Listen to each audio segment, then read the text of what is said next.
ఇక్కడ ఉండి ఇక్కడ జరిగేటువంటి విధి విధానం అంతా కూడా తెలియపరచడం, దాని గురించి మీరు చూసి తెలుసుకోవడం జరుగుతుంది.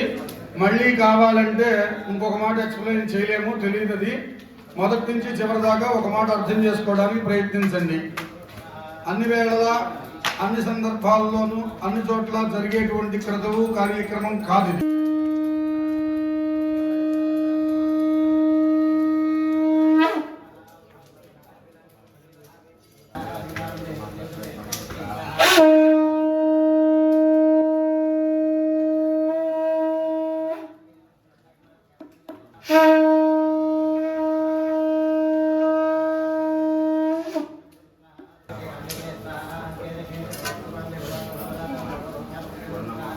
नमः श्री गुरुभ्यो नमः हरि ओम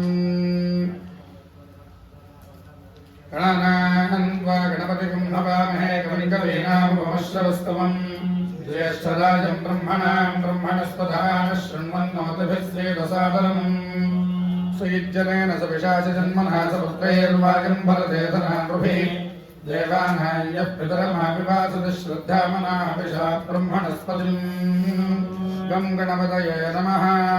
प्रार्थनापूर्वक अनेकानेक साष्टांग दिव्यदंड प्रणामान् समर्पयामि। आचम्या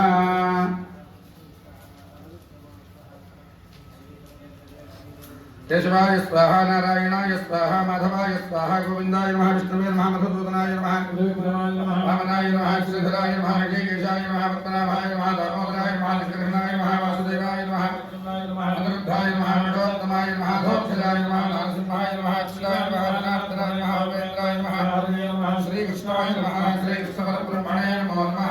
पूर्वोक्ते मंगलविशेषण विशिष्टायां शुभतिथौ त्रिवर्णेन्द्रमन्दित्यात्रिवर्णेन्द्रभूतेत्यर्थमपूर्वकल्पानुसारेण शिवरहस्य प्रोक्त कैलासकल्पयन्त्रस्थित षोडशावरणयुतदशोत्तर एकादशशतलिङ्गात्मक महात्रिपुरसुन्दरी समेत श्री महालिंगेश्वर स्वामी देवता प्रीत्यर्थम, महालिंगेश्वर स्वामी देवता अनुग्रह प्रसाद सिद्ध्यर्थम यथाशक्ति षोडशावरण सहिता श्री रुद्राभिषेचनाख्यं करिष्ये। तदंग षोडशावरण पूजां करिष्ये। आदौ प्रथमतः महागणाधिपति पूजां करिष्ये। कलशार्चनं करिष्ये। कलशस्य मुखे विष्णु कंठे रुद्र समानः मूले रुद्रस्तु ब्रह्मामध्ये मातृगणा सुरदाः पुष्पोदुदाय राजसर्वे सप्तद्वीपावसुन्धरा ऋग्वेदोभे यजुर्वेद सामवेदोक्तधर्मणः अन्येष्टहि राजसर्वे वेदनां पुष्पमाश्रिताः आ कलशे सुधावन् पवित्रे पुरुषिच्यते पुत्रे नीत्नेषु वर्धते आ भवनाय विदगं सर्वं विश्वा भवनाय ज्ञानः प्राणामानाभः पशुभानाभो नमाभो नमाभः सम्राणाभो विराणाभः स्वराणाभः विष्णुता विष्णु भोगै देवुष्या भोय जोगुष्या सत्यमं सर्वा देवताः भवोद्भवस्तु वराभवो गंगे जयमुने कृष्णे गोदावरी सरस्वती नर्मदे सिन्धुकावेरी गौजले सन्निधिं कावेरी तुंगभद्रा जगत्स्वरूपिणी न्यादिगौतमी भागीरथी विख्याता पंचगंगा प्रकीर्तिताः आयान्तु कलशोदकेन परमेश्वर षोडशावरणार्थम् अभिषेकार्थं पूजा द्रव्य अर्चनार्थं पूजा द्रव्याणि सम्प्रोक्ष्य देवं पीठं सम्प्रोक्ष्य ओम मृत्तिकलिंगानि सम्प्रोक्ष्य देवं सम्प्रोक्ष्य आत्मानंद सम्प्रोक्ष्य तरंगाण गणपति पूजां करिष्ये। ఇక్కడ కూర్చున్న వాళ్ళు ఋత్వికులుగా ఉండేటువంటి వాళ్ళు భక్తజనులు అందరూ కూడా చక్కగా ఏవం గుణ విశేషణ విశిష్టాయాం శుభతిథౌ మమ ఉపాత్త दुरुतक्षय द्वारा श्री परमेश्वर प्रीत्यर्थम महात्रिपुर सुंदरी समेत महालिंगेश्वर स्वामी अनुग्रहेण मम सहकुटुंबानां सपुत्रकानां सपुत्रिकानां सभ्रातृकानां सपरिवाराणां आयुरारोग्य ऐश्वर्य अभिवृद्धि सिद्धिद्वारा मम गृहे धन कनक वस्तुवाहन धेनुकांचन पुत्रपौत्र समृद्धि सिद्धिद्वारा आचंद्रार्कं वंशाभिवृद्ध्यर्थं परशिव प्रीत्यर्थं कैलासपीठस्थित परशिव समीप निवासभूता श्रीनंदी भृंगिरिति वीरक विश्वेश्वर वीरभद्र चंडिकेश्वरादि प्रमथगण देवताभ्यो नमः। ओम महागणाधिपतये नमः। लंबोदराय नमः। श्री महानंदियादि प्रमथ गणेभ्यो नमः। भृंगिरिटेभ्यो नमः। वीरक विश्वेश्वरेभ्यो नमः। वीरभद्रेभ्यो नमः। चंडिकेश्वरादि प्रमथ गणेभ्यो नमः। श्री बसवेश्वराभ्यां नमो नमः। वास्तुपुरुषेभ्यो नमः। श्री रुद्र प्रमथ गणेभ्यो नमः। श्री शिव प्रमथ गणेभ्यो नमः। श्री शैव प्रमथ गणेभ्यो नमः। वीरशैव प्रमथ गणेभ्यो नमः। महावीरशैव प्रमथ गणेभ्यो नमः। वीरभद्र प्रमथ गणेभ्यो नमः। श्री तांडवेश्वर प्रमथ गणेभ्यो नमः। श्री त्रिपुरासुर संहार प्रमथ गणेभ्यो नमः। अष्टभैरवेभ्यो नमः। क्षेत्रपालकेभ्यो नमः। सहस्रकोटि रुद्रगणेभ्यो नमः। ब्रह्मणेभ्यो नमः। विष्णवेभ्यो नमः। शंभवेभ्यो नमः। शंकरेभ्यो नमः। शक्तये नमः। एकदंताय नमः। वृषभेभ्यो नमः।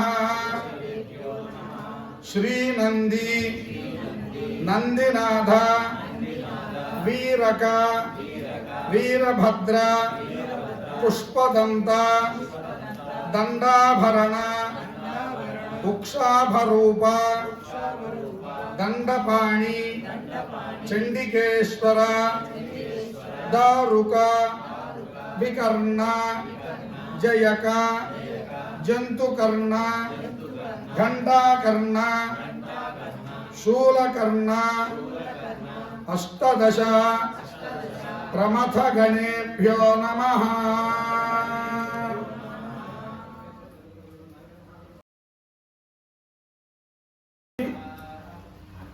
గణపతులు ఉంటారు. గణపతి అంటే మనకి తెలిసింది వినాయక చవితి నాడు పూజ చేసుకునే అయినా లేకపోతే ఏదైనా పూజ చేసుకునేటప్పుడు పసుపు గణపతితో చేసుకునే గణపతి. ఇక్కడ అలా కాదు, కొన్ని గణములకు అధిపతి గణపతి అని అన్నమాట. అంటే ఒక బ్యాచ్కి లీడర్ మన భాషలో చెప్పుకోవాలంటే వాళ్ళని గణపతులు అంటారు. అలాంటి రుద్ర గణములు ఇప్పుడు మనం చెప్పుకున్న నామాల్లో చాలా ఉన్నాయి, చెప్పుకున్నాం కదా. సహస్ర కోటి 1000 కోట్లు. సహస్ర అంటే 1000 కాదు అర్థం, ఇక్కడ అనంతం అని అర్థం. అది ఒక లెక్క లేని కోట్ల మంది. అంతమంది ఆయన దగ్గర పరివారం గణములు ఉన్నాయి. రుద్రగణాలు, చండీ గణాలు, నంది గణాలు, భృంగి గణాలు, ఇలా గణాలు. ఈ గణాలందరూ కైలాసం చుట్టూతో చక్కగా విహరిస్తూ ఉంటారు. వాళ్ళందరూ కూడా శివ సాయుధ్యాన్ని పొంది ఆయన్ని తపస్సు చేసి ఆయన్ని ఆరాధించి ఆయన దగ్గర నుంచి అనేక వరాలు పొంది ఆ ప్రాంతంలో ఆ ప్రదేశంలో అత్యంత సమీపంగా తిరగటానికి తగిన శక్తియుక్తుల్ని సంపాదించగలిగారు. అలాంటి మహానుభావులు ఆ రుద్రగణాలు. వాళ్ళందరినీ తలుసుకుంటూ ఈ కార్యక్రమాన్ని ప్రారంభిస్తున్నాం. అందులో మొట్టమొదటి వాడు సర్వ విఘ్నాలని తొలగించేటువంటి వాడు వినాయకుడు. ఆ వినాయకుడిని మనం అర్చించుకుని అప్పుడు మనం ముందుకు వెళ్ళబోతూ ఉన్నాం. ఆ గణపతికి నమస్కారం చేయండి. చెప్పండి. వక్రతుండ మహాకాయ కోటి సూర్య సమప్రభ నిర్విఘ్నం కురు మే దేవ సర్వకార్యేషు సర్వదా. శ్రీ మహాగణాధిపతయే నమః. ప్రార్థన పూర్వక నమస్కారాన్ సమర్పయామః. శ్రీ మహాగణాధిపతయే నమః.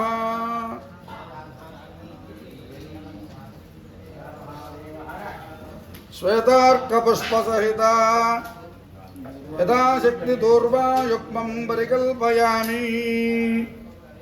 శ్రీ మహాగణాధిపతయే నమః. గణపతి పూజాం కృత్వా పూర్వోక్తేన శ్రీ పరమేశ్వర ప్రీత్యర్థం షోడశావరణాఖ్యం నిర్మగరిష్యమాణం సులంకల్పేన ప్రథమావరణం.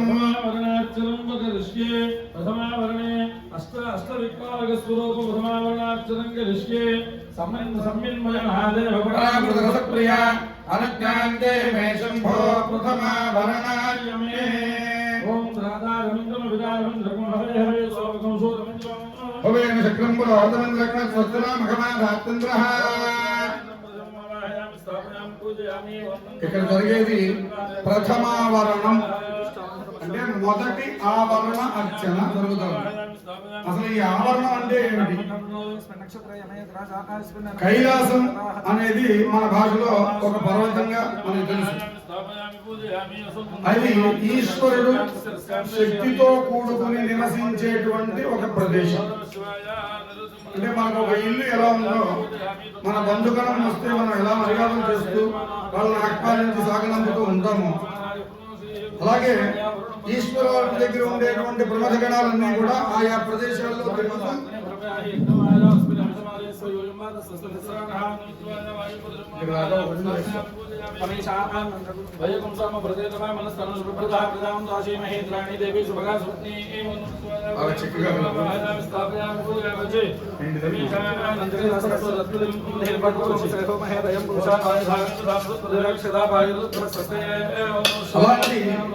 శివరహస్య ప్రోక్తమైనటువంటి శివ పురాణాంతర్గతంగా మనకి తెలియబడిన ఋషులు మనకు అందించిన ఒక గొప్ప విశేషం ఏంటంటే కైలాసం అనేది ఒక యంత్ర రూపంలో ఉంది. ఆ యంత్రం అంతా కూడా మనకి కనిపించే 4 ద్వారాలు కాదు, 16 ప్రాకారములతో ఉంది. ద్వారాలు 4, అందులో 16 ప్రాకారములు ఉన్నాయి. ఈ 16 ప్రాకారాలని దాటితే కానీ అసలు చోటుకు వెళ్ళలేము.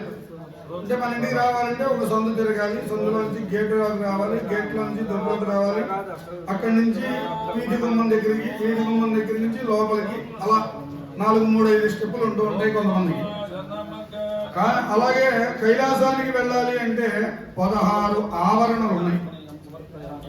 ఈ 16 ఆవరణంలో ప్రప్రథమ ఆవరణ ఇంద్రాది అష్టదిక్పాలకులతో ప్రారంభమవుతుంది. వారికి వారు పూజ చేస్తున్నారు. ఇప్పుడు ఎర్రగా సింధూరంతో బొట్లు పెట్టారు. 8 చోట్ల ఉంటాయి అవి. ఆ 8 మంది అష్టదిక్పాలకులు మొత్తం మనం ఈ పేర్చినటువంటి శివలింగాల ప్యాటర్న్ మొత్తానికి బయట పక్కకు ఉంటాయి. 8 దిక్కులు అన్నమాట. ఇంద్ర, అగ్ని, యమ, నిరుతి, వరుణ, వాయు, కుబేర, ఈశాన అనబడేటువంటి 8 మంది. ఈ 8 మంది ప్రధానంగా చుట్టూతా ఉంటారు. మన భారతదేశానికి 4 పక్కల సైన్యం ఎలా అయితే మన కోసం రక్షణగా ఉంటూ ఉంటారో, ఇక్కడ ఉండేటువంటి వీరశైవులు, వీరులు, అలాగే తాండవేశ్వరులు, చండికేశ్వరులు, వీరచండికేశ్వరులు, వీరశైవులు, ఇలాంటి వాళ్ళందరూ, ఈ గణములందరూ ఆ కైలాసాన్ని చుట్టూతా శివ సమీపంలో నివసిస్తూ ఆ ప్రాంతాన్ని పరిపాలిస్తూ లోపలికి అన్యులు ప్రవేశించకుండా, అన్యులు అనే మాటకి ఏమిటి అర్థం? అర్హత కలిగిన వారు. అర్హత కలిగిన వారు. ఎవరికి అర్హత కలుగుతుంది, ఎవరికి అర్హత కలగదు? ద్వితీయావరణార్చనం కరిష్యే. ద్వితీయావరణే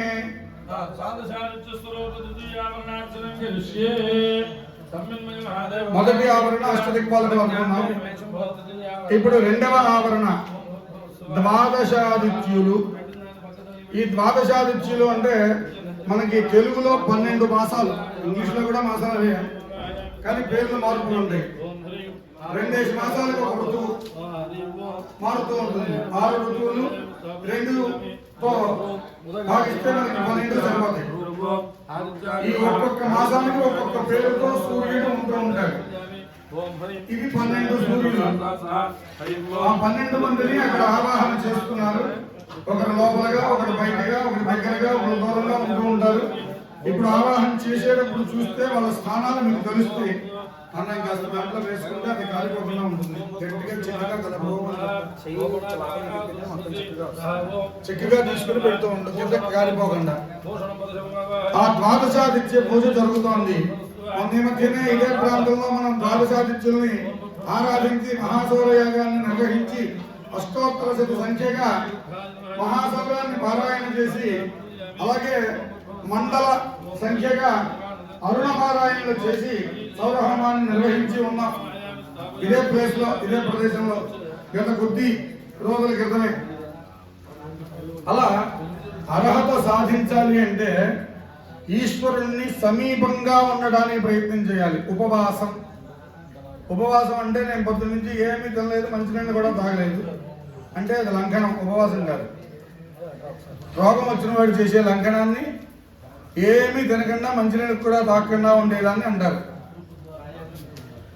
భగవంతుడికి సమీపంగా అంటే ఏదో ఫోటో పక్కన లేకపోతే ఈ కైలాసం పక్కన కూర్చుంటే అదేదో దేవుడికి దగ్గరగా ఉన్నట్టు కాదు. భగవంతుడి రూపాన్ని మనస్సులో ముద్రించుకుని భగవన్నామాన్ని నోటితో చేస్తూ ఉంటే అది సమీపంలో ఉన్నట్టు భగవంతుడికి. కనుక అలాంటి ఉపవాసం చేస్తూ భగవద్ధ్యానం నిరంతరం ధర్మకార్యం ఆచరిస్తూ ఉండేవాడు అర్హుడవుతాడు. ఈ అర్హుల్ని మాత్రమే వాళ్ళు పర్మిట్ చేస్తారు. అక్కడ ఉండేటువంటి వ్యక్తులు. మనం మీ దగ్గరికి డాక్టర్ గారి దగ్గరికి వెళ్ళాలంటే ముందు ఒక పని ఉంటుంది బయట, ఓపీ, అంతేనా? అంటే మీకు అర్థమవుతుంది కదా అని చెప్తున్నాను సుమా, వేరే అంటున్నాను అనుకోవచ్చు. అంటే వెళ్ళడానికి ఒక మార్గం. ఎలా వెళ్ళిపోతాం? సరాసరి ఆయన కనిపించడు, ఆయన ఎవరో మనకి తెలియదు, పరిచయం లేదు, కానీ రోగం ఉంది, నయం చేసేది ఆయన. ఎట్లా ఉంది మార్గం అది కదా. అలాగే మనం వెళ్ళాలి అంటే వీళ్ళని పట్టుకుంటే కానీ దోవ చూపించడు. ఆ దోవలో వెళ్తే కానీ ఆయన కనిపించడు. ఆయన చూడాలి అంటే మనకు ఒక శక్తి కావాలి, మనకు ఒక కారణం కావాలి. మన దగ్గర అయితే ఆయన చూడాలంటే ఒక శక్తి కావాలి అక్కడైతే. కనుక రెండవ ఆవరణలో ద్వాదశాదిత్యుల్ని ఆరాధించి వాళ్ళ దగ్గర మనం అనుగ్రహాన్ని పొందాలి. పొందాలి అంటే తగినంత తపస్సు శక్తి మన దగ్గర ఉండాలి. ఆ తపస్సు చేయాలంటే ఇలాంటి సౌరయాగాలు చేయాలి, ఆ మంత్రాలు వినాలి, అవి మననం చేయాలి, ఆ స్తోత్రములు పారాయణ చేయాలి, ఆ నమస్కారములు చేయాలి, సూర్య భగవానుడి అనుగ్రహాన్ని పొందాలి. అప్పుడు ఆయన పర్మిట్ చేస్తాడు మనకి. ఎందుకంటే దేవతతో ఈ దేవత, ఈ దేవుడు ఇలా ఉంటాడని మనకేం తెలియదు, ఎప్పుడూ తెలియదు.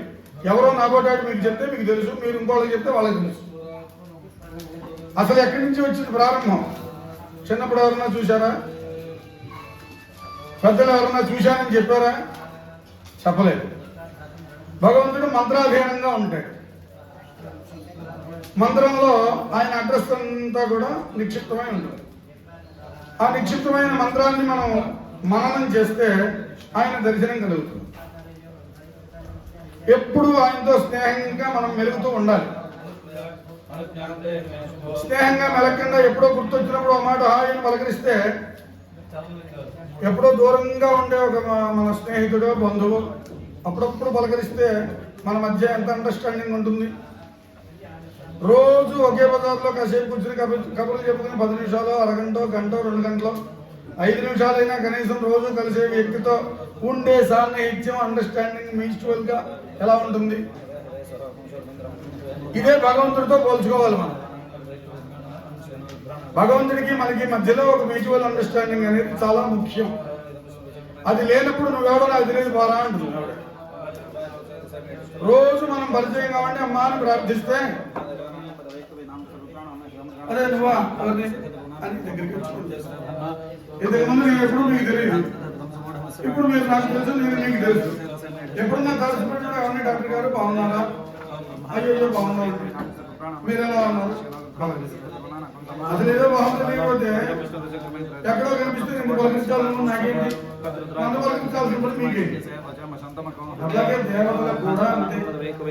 మన ఇష్ట దైవాలతో మనం ఎప్పుడు చాలా సమీపంగా దగ్గరగా ఉండగలగాలి అంటే మనకి జాతరైన మంత్రాన్ని మననం చేయాలి, మనకి జాతరైన స్తోత్రాన్ని మనం చేయాలి.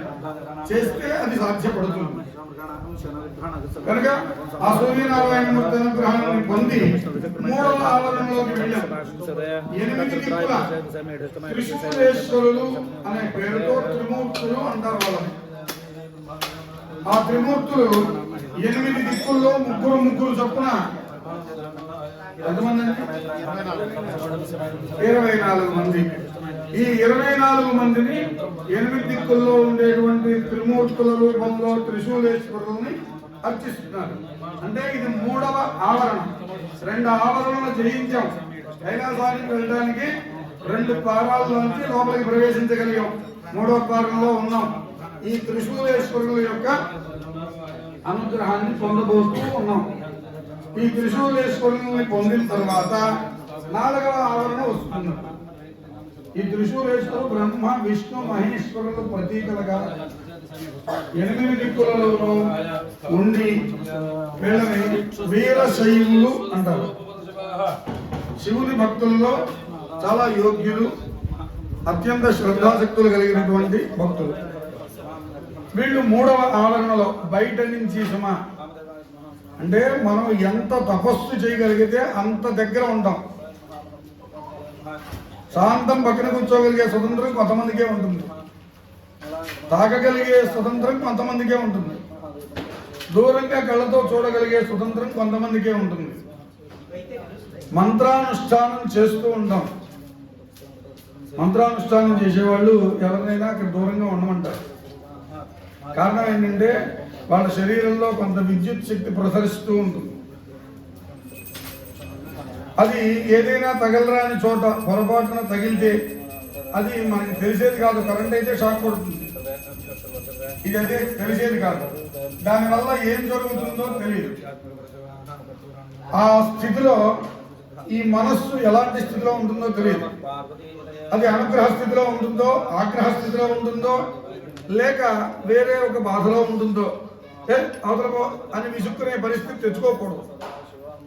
అది వచ్చింది అంటే అది మనకి మంచిది కాదు, అనుగ్రహంగా మంచిది, బాగున్నాయినా చదువు సంతోషం అలా అనగలిగే స్థితిలో మనం వెళ్ళిన వ్యక్తి ఉండాలి. అది గమనించుకుని అక్కడికి వెళ్ళగలగాలి. అలాగే ఆ ఆవరణలో ఉండే దేవతలు ఏదైనా తపస్సులోనో సమాధి స్థితిలోనో ఉంటే వాళ్ళని డిస్టర్బ్ చేయకూడదు. వాళ్ళ కోసం వేచి ఉండాలి, వాళ్ళని ధ్యానిస్తూ ఉండాలి. చేయగా ఎప్పుడో కళ్ళు తెరిచి మనం అంక చూస్తారు, అయ్యా పరమేశ్వరుడి దర్శనం సాక్షాత్కారం కోసం వేచి ఉన్నాం, నాకు మార్గం తెలియ చెప్పండి అంటే వాళ్ళు అనుగ్రహించి ఒక మార్గాన్ని సూచిస్తే ఆ మార్గం ద్వారా 4వ ఆవరణలోకి ప్రవేశించగలుగుతాం. ఆ 4వ ఆవరణలో 4వ ఆవరణ దగ్గరికి వచ్చారా? ఈ 4వ ఆవరణ దగ్గరికి వస్తే ఇందాక మనం కైలాస గహ్వర యంత్రం, ఈ యంత్రానికి 4 ద్వారాలు. 4 ద్వారాల చుట్టూ తాండవేశ్వరేభ్యో నమః ఇందాక ఒక నామం చెప్పుకున్నాం. నామాలన్నీ గుర్తున్నాయా? గుర్తుపెట్టుకోవాలి మనం. అలాంటి నామాలు, ఆ నామాల్లో తాండవేశ్వరులు అనేటువంటి పేరు గల కొంతమంది సైనికులు మన భాషలో చెప్పుకోవాలంటే రుద్రగణములు ఉన్నారు. ఈ రుద్రగణములందరూ కూడా 400 మంది ఒక ప్రాకారానికి వచ్చి ఒక 50, రెండవ 50, 100 మంది ఉంటారు ఇక్కడ. 4 మూలన 400 చతుశ్శత తాండవేశ్వరులు. వీళ్ళందరూ వరుసగా మన బోర్డర్లో సైనికులు ఉన్నట్టుగా ఉంటారు. ఎలాంటి చిన్న ప్రమాదం జరిగిన అర్హత లేని నాబోటి వాడు అక్కడ దాకా వెళ్ళి పోవాలంటే పరిచయం లేదుగా. పరిచయం ఉంటే అర్హత ఉన్నట్టు. పరిచయం ఉండాలంటే ఏం చేయాలో మనం చెప్పుకున్నాం. ఏం చేస్తూ ఉండాలి? పరిచయం ఉండాలంటే మన నామస్మరణం, కలవు నామస్మరణం అంటే మంత్రాలు తంత్రాలు దాని భావాలు మనకి తెలిసినాయి. ఇంత చదువుకున్నా నాకే తెలుసుకోవాలి. నాకు తెలిసిన 6 గంటల 6 భాగంలో 10 భాగం. ఇంకా పరిస్థితులు అందరికీ కావాలంటే ఎక్కడి నుంచి వస్తుంది? క్రాస్ చేయండి. కనుక అవన్నీ మనకి తెలియకపోవచ్చు. కానీ మంత్రం దగ్గర చాలా గొప్ప గుణం ఏంటంటే దాని అర్థం మనకి తెలియజేయడం. మంత్రానికి ఒక పూర్తి, ఒక ప్యాటర్న్ ఉంటుంది.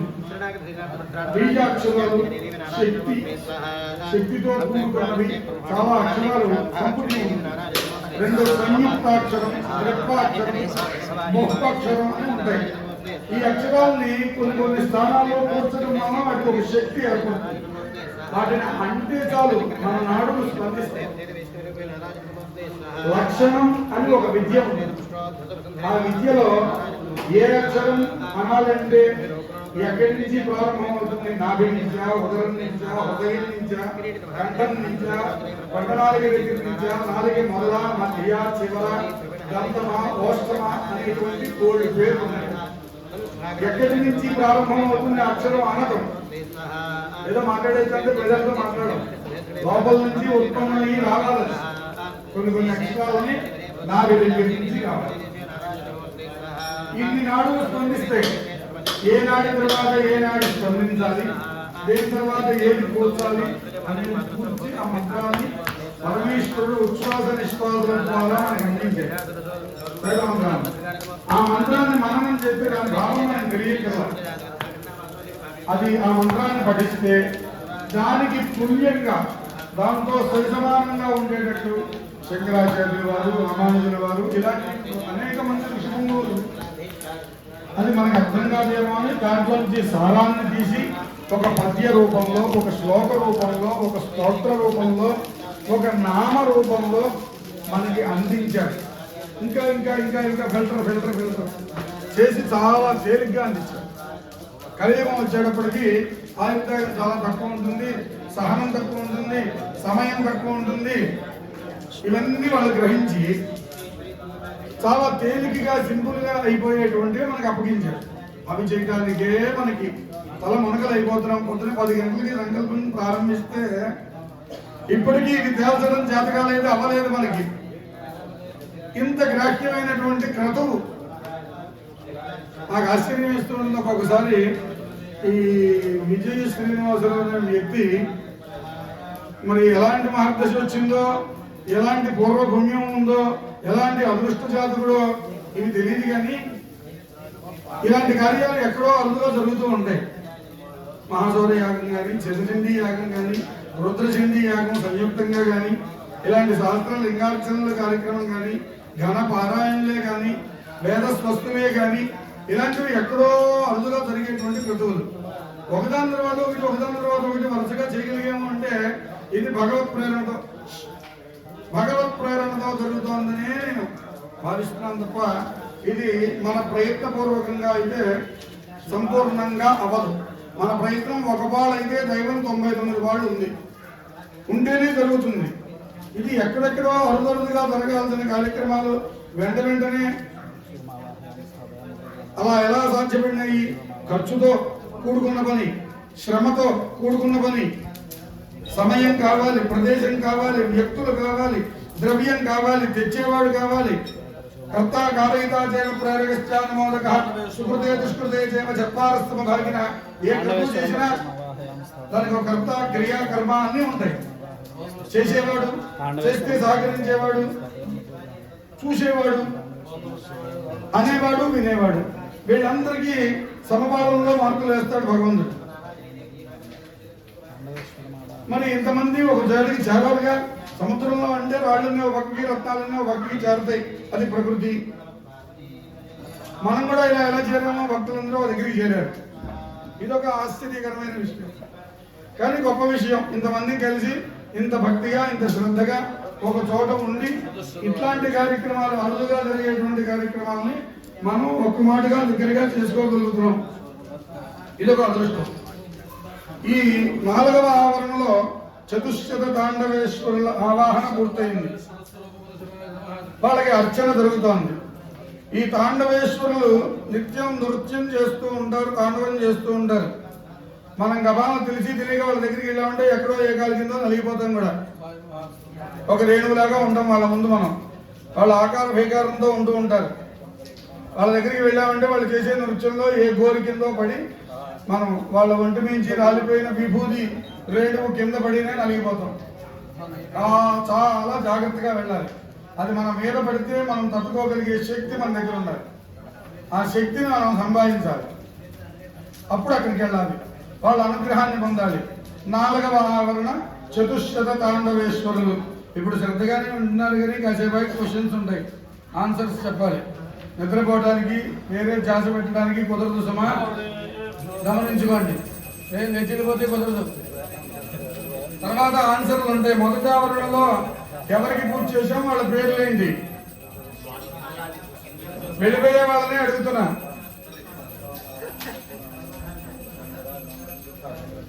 మొదటి ఆవరణలో మనం ఎవరిని పూజించుకున్నాం, వారు ఎక్కడెక్కడ ఉన్నారో ఐడియా ఉందా? ఈ అష్టదిక్పాలకులు 8 దిక్కుల తూర్పు మొదలుకుని ప్రతి ఆగ్నేయం, దక్షిణం, నైరుతి, పశ్చిమం, వాయవ్యం, అలాగే ఉత్తరం, ఈశాన్యం 8 దిక్కుల్లో ఉన్నారు. నేను కష్టపడి చెప్తున్నానే కానీ మీరు గుర్తుపెట్టుకుంటున్నారో లేదా భయం చేత అడుగుతున్నా. 4వ ఆవరణ పూర్తయి 5వ ఆవరణలోకి వస్తున్నాము.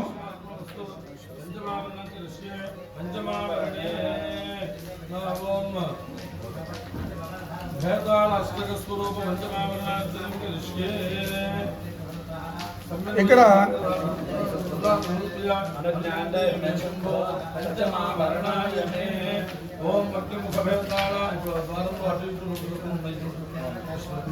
లోపల పక్కన ఉన్నాయి ఇలా, ఇది వదిలిపెడితే ఈ 4 ఉన్నాయి కదా, 2 లోపల పక్కన. ఇద్దరు భార్య భర్తల పైగా ఉంది కదా, 8 మంది ఒక్కొక్కళ్ళే.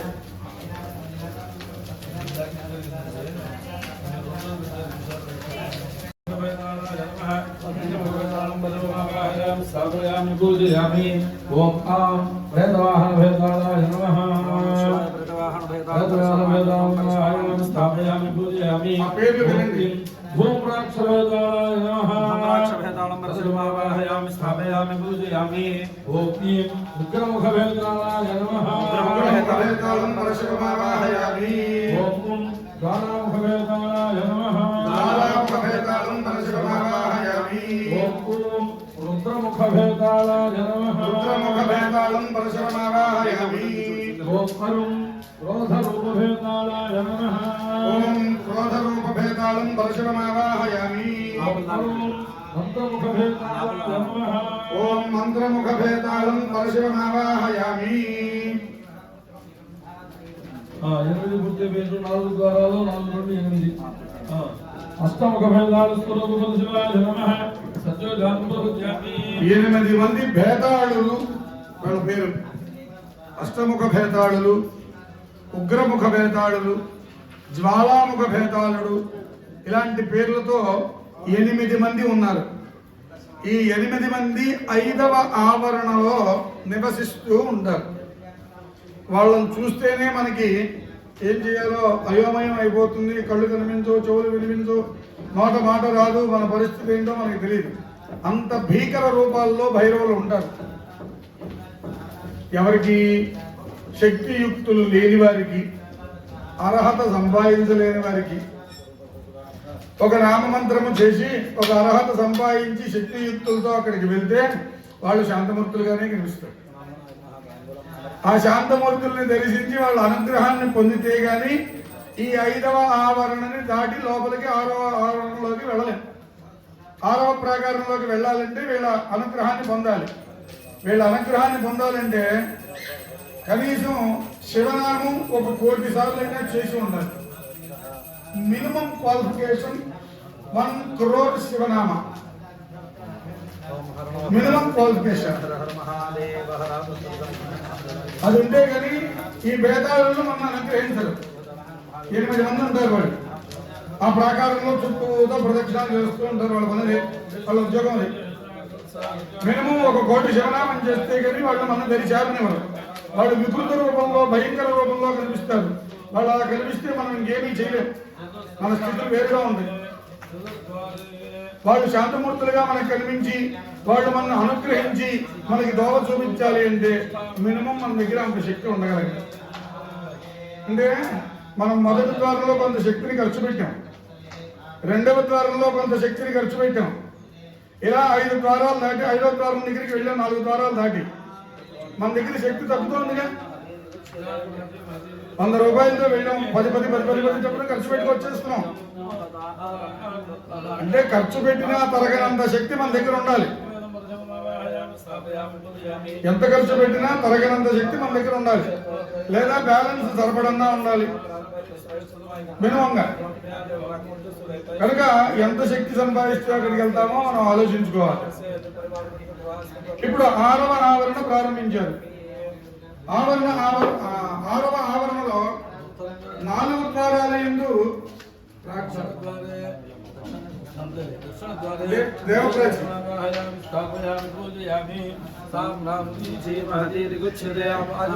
4 ద్వారముల యందు 4 వేదములు ఉంటాయి. ఋగ్వేద, యజుర్వేద, అథర్వణ వేద, సామవేద. వేదం ఈ ప్రకారంగానే చెప్పింది. మనందరం సామవేదం తర్వాత అథర్వణ వేదం చెప్పాం. అది పురాణాంతర్గతంగా అలాగే ఉంది. కానీ వేదంలో ప్రజాం ప్రాచీ మహతీదుచ్యతే దక్షిణామాహుర్యజసాం పారాం అథర్వణామంజరసాం ప్రతీచీ సాం నామదీచీ మహతీదుచ్యతే అని వేదమంత్రంలో చెప్తే 4 దిక్కుల్లో పూర్వద్వారంలో ఋగ్వేదం ఉంటుంది, దక్షిణ ద్వారంలో యజుర్వేదం ఉంటుంది, పశ్చిమ ద్వారంలో అథర్వణ వేదం ఉంటుంది, ఉత్తర ద్వారంలో సామవేదం ఉంటుంది. ఈ స్వరూపంలో ఉండే దేవతలు అక్కడ ఉండరు. ఒక వేదం చదవడానికి జీవితం సరిపోట్ల. 16 ఏళ్ళు, 18 ఏళ్ళు, 20 ఏళ్ళు కష్టపడితే ఒక వేదాన్ని సంపూర్ణంగా అర్థవంతంగా చదువుకోవడానికి అవుతుందేమో. మన యోగాన్ని బట్టి, మనం పూర్వజన్మంలో చేసుకున్న సుకృతాన్ని బట్టి, మనం జన్మించినటువంటి వంశాన్ని బట్టి, మన అదృష్టాన్ని బట్టి, మనకి నేర్పే గురువు గారి యొక్క అనుగ్రహం మన మీద ఉండేదాన్ని బట్టి, మనం ఆయన దగ్గర పొందగలిగేదాన్ని బట్టి ఒక 20 సంవత్సరాలు మినిమంగా కష్టపడినా అది పూర్తి అవ్వదు ఒక వేదం. అలాంటిది 4 వేదాలు చదువుకోవడానికి మినిమం 10 నుంచి 15 ఏళ్ళు వస్తే కానీ మనకు ఒక గ్రాహ్యం రాదు. 10 సంవత్సరాలు మొదలు పెడితే 30 సంవత్సరాలకైనా విద్య పూర్తవుదు. అవుతుందో లేదో తెలియదు. 20 సంవత్సరాలు పడుతుంది కదా, మరి అవుతుందో లేదో తెలియని నుంచి 20 సంవత్సరాలు చదువుకుంటే 10 నుంచి 20 లెక్కేస్తే 30 సంవత్సరాలు పట్టేసింది. సగం జీవితం అయిపోయింది మన కలియుగం ప్రకారం. 60 బతికితే 70 బతికితే బాగా బతికినట్టనే రోజులు కదా. సగం జీవితం అయిపోయింది. ఇంకా మిగతా వేదాలు చదివే సమీతి 4 వేదాలు 4, 15, 60 సంవత్సరాలు మినిమంగా చదువుకోవాలన్నా అయిపోయింది. ఇంకా గృహస్థాశ్రమం లేదు, పెళ్ళాం లేదు, భార్య లేదు, పిల్లలు లేదు, ఎవరు లేదు. కేవలం చదువుకోవడానికి ఋష్యశృంగ మహర్షి వల్లే సరిపోతాం. మనం ఋష్యశృంగ మహర్షి వల్లే కేవలం చదువుకోవడానికే సరిపోతాం. వాళ్ళంటే దివ్య శక్తులతో జన్మించారు, పూర్వజన్మ సుకృతాలు ఉన్నాయి. చిన్నతనంలోనే మనం 60 సంవత్సరాలు చదువుకోవాల్సిన చదువుని వాళ్ళు 6 సంవత్సరాల్లో చదువుని పూర్తి చేసుకోగలిగారు. మనం అలా పూర్తి చేసుకోవాలి. కనుక ఒక వేదాన్ని ఒక ప్రాంతాన్ని నమ్ముకుని ఆ ప్రాంతాల్లో ఉండే వేదాన్ని ఆ శాఖీయులు ఆ వేదాన్ని చదువుకుని విరాజిల్లుతారు. ఒక ద్వారంలోనే మనం ఒక వేదం చదువుకోగలుగుతాం. ఇప్పుడు నా మిగతా 3 ద్వారాల్లో ఉండేవాళ్ళు మనకి పర్మిషన్ ఇవ్వాలంటే ఇస్తారా? అందుకోసమని 4 వేదాలలోంచి ఒక సారాన్ని తీసుకుని ముఖ్యమైన ఘట్టాలను ఏది దాంతో ఒక రకమైనటువంటి మంత్ర సంపుటిని తయారు చేశారు. ఆ మంత్ర సంపుటిలే ఇవి. ఈ చండీ పారాయణములు కానీ, ఇలా రుద్ర పారాయణములు కానీ, ఇలాంటివి సౌర పారాయణములు కానీ, ఇవి అన్ని వేదాల్లోంచి తీసిన మంత్రాలను కూర్చి చేసినటువంటి ఇవి చేయడం ద్వారా 4 వేదాల సారాన్ని మనం చదివిన భావం కలుగుతుంది. ఆ పుణ్యం సంపాదిస్తే గానీ ఈ 6వ ఆవరణలో ఆ 4 వేదాల దగ్గరికి వెళ్ళి వాళ్ళ అనుగ్రహాన్ని పొంది 7వ ప్రాకారంలోకి వెళ్ళి ప్రవేశించలేము. 7వ ఆకారంలోకి ప్రవేశించాలి అంటే 6వ దాంట్లో 4 వేదాల యొక్క అనుగ్రహాన్ని పొందాలి. అక్కడి నుంచి 7వ ఆవరణలోకి వెళ్ళారు. 7వ ఆవరణలో భవాది అష్టమూర్తులు. వీళ్ళు ఎంత గొప్పవాళ్ళంటే భార్యలతో సహా రోజులు గంటలు పగలు రాత్రి ఎండ వాన చలి అనేది కొన్ని వందల వేల సంవత్సరాల పాటు తపస్సు చేసి ఈశ్వరుని మెప్పించి ఈ 7వ ఆవరణలో వాళ్ళు నివసించడానికి శివుడు తాండవం చేస్తూ ఉంటే ఆయన శరీరం మీద లేపనం చేసిన భస్మ గంధములు రేణువులు రాలిపోతే అవి తీసుకోవడానికి హక్కుని సంపాదించాడు. అది ఎంత గొప్పదండి. ఈశ్వరుడికి మనం అభిషేకం చేసి ఆ భస్మమో ఆ గంధమో తీసుకొచ్చి ఇస్తే మనం పెట్టుకుని అమ్మ పరమానంద పడిపోతాం. అలాంటిది ప్రత్యక్షంగా శివుడు తాండవం చేస్తూ ఉంటే ఒంటి నుంచి భస్మం వర్షిస్తూ ఉంటుంది, రేణువులు వర్షిస్తూ ఉంటాయి. ఆ రేణువులు వర్షిస్తుంటే ఆ వర్షంలో తడిసి ముద్దవడానికి వాళ్ళు కొన్ని వేల జన్మల తపస్సు చేసి అది పొందడానికి వరాన్ని పొందారు. ఆ ఆవరణలో నివసిస్తున్నారు వాళ్ళు. భవాయ దేవాయ నమః ఆ నామాలతో కూడా శివుణ్ణి పూజిస్తాం.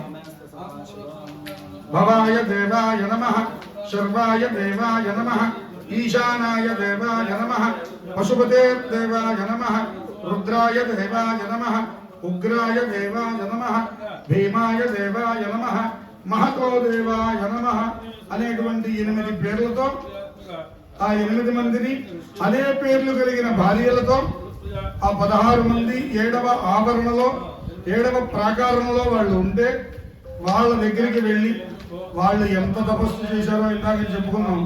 అంత శక్తిమంతుల దగ్గరికి వెళ్ళాలంటే మనకెంత శక్తి ఉండాలి. 1 కోటి నామం చేస్తే కానీ ఒకళ్ళని చూడలేము అనుకున్నాం మనం. ఎన్ని కోట్ల నామం చేయాలి ఈ ప్రకారంగా? అది కైలాస కట్పర యంత్రం, శివ రహస్య ప్రోక్తం, 16 ప్రాకారములు. ఆ తర్వాత పరిస్థితి ఏంటో తెలియదు. ఏమిటి ప్రయాణం? ఆయన ఎవరో చెప్పారు, గంటపాల్ గారు చెప్పినట్టు గమ్యం ఏంటో తెలియదు. వాననీటిలో, తుఫాన్లో, గాలిలో ప్రయాణం. గమ్యం ఏంటో తెలియదు. అది ఎటు తీసుకెళ్తే అందుకనే మనం సంపాదించాల్సింది పుణ్యం, డబ్బులు కాదు.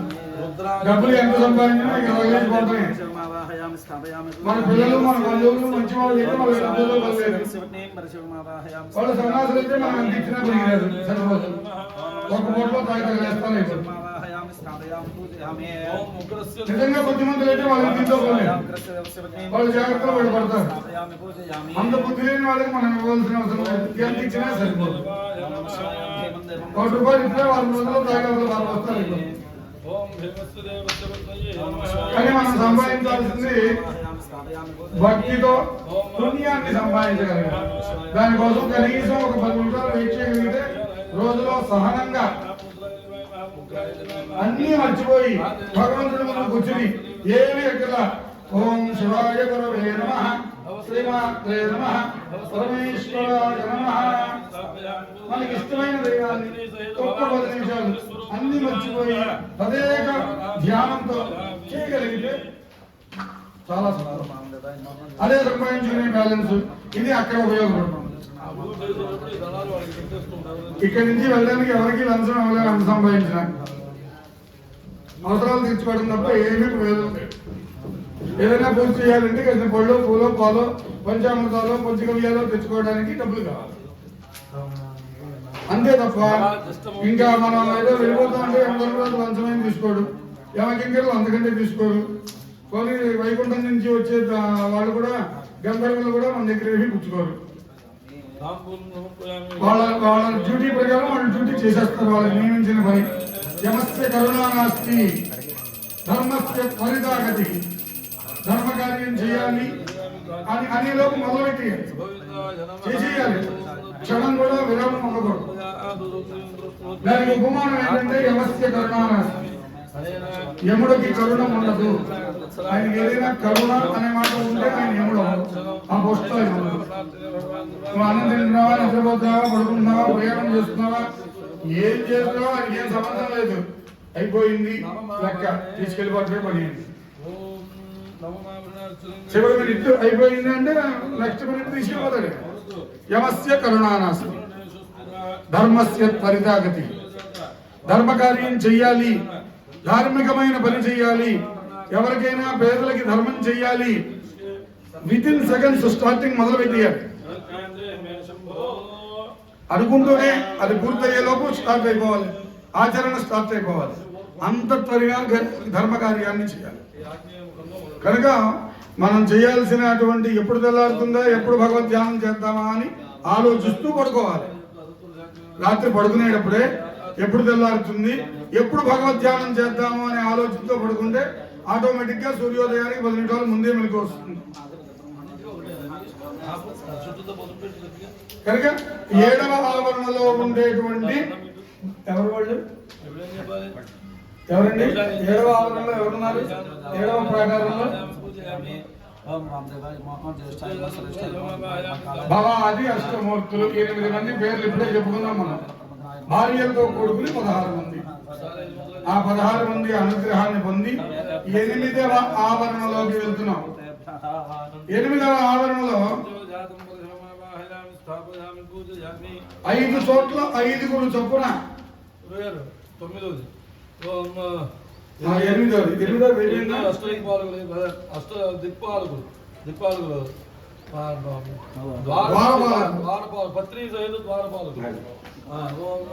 8వ ఆవరణలో భార్యలతో కూడుకుని ద్వారపాలకులు,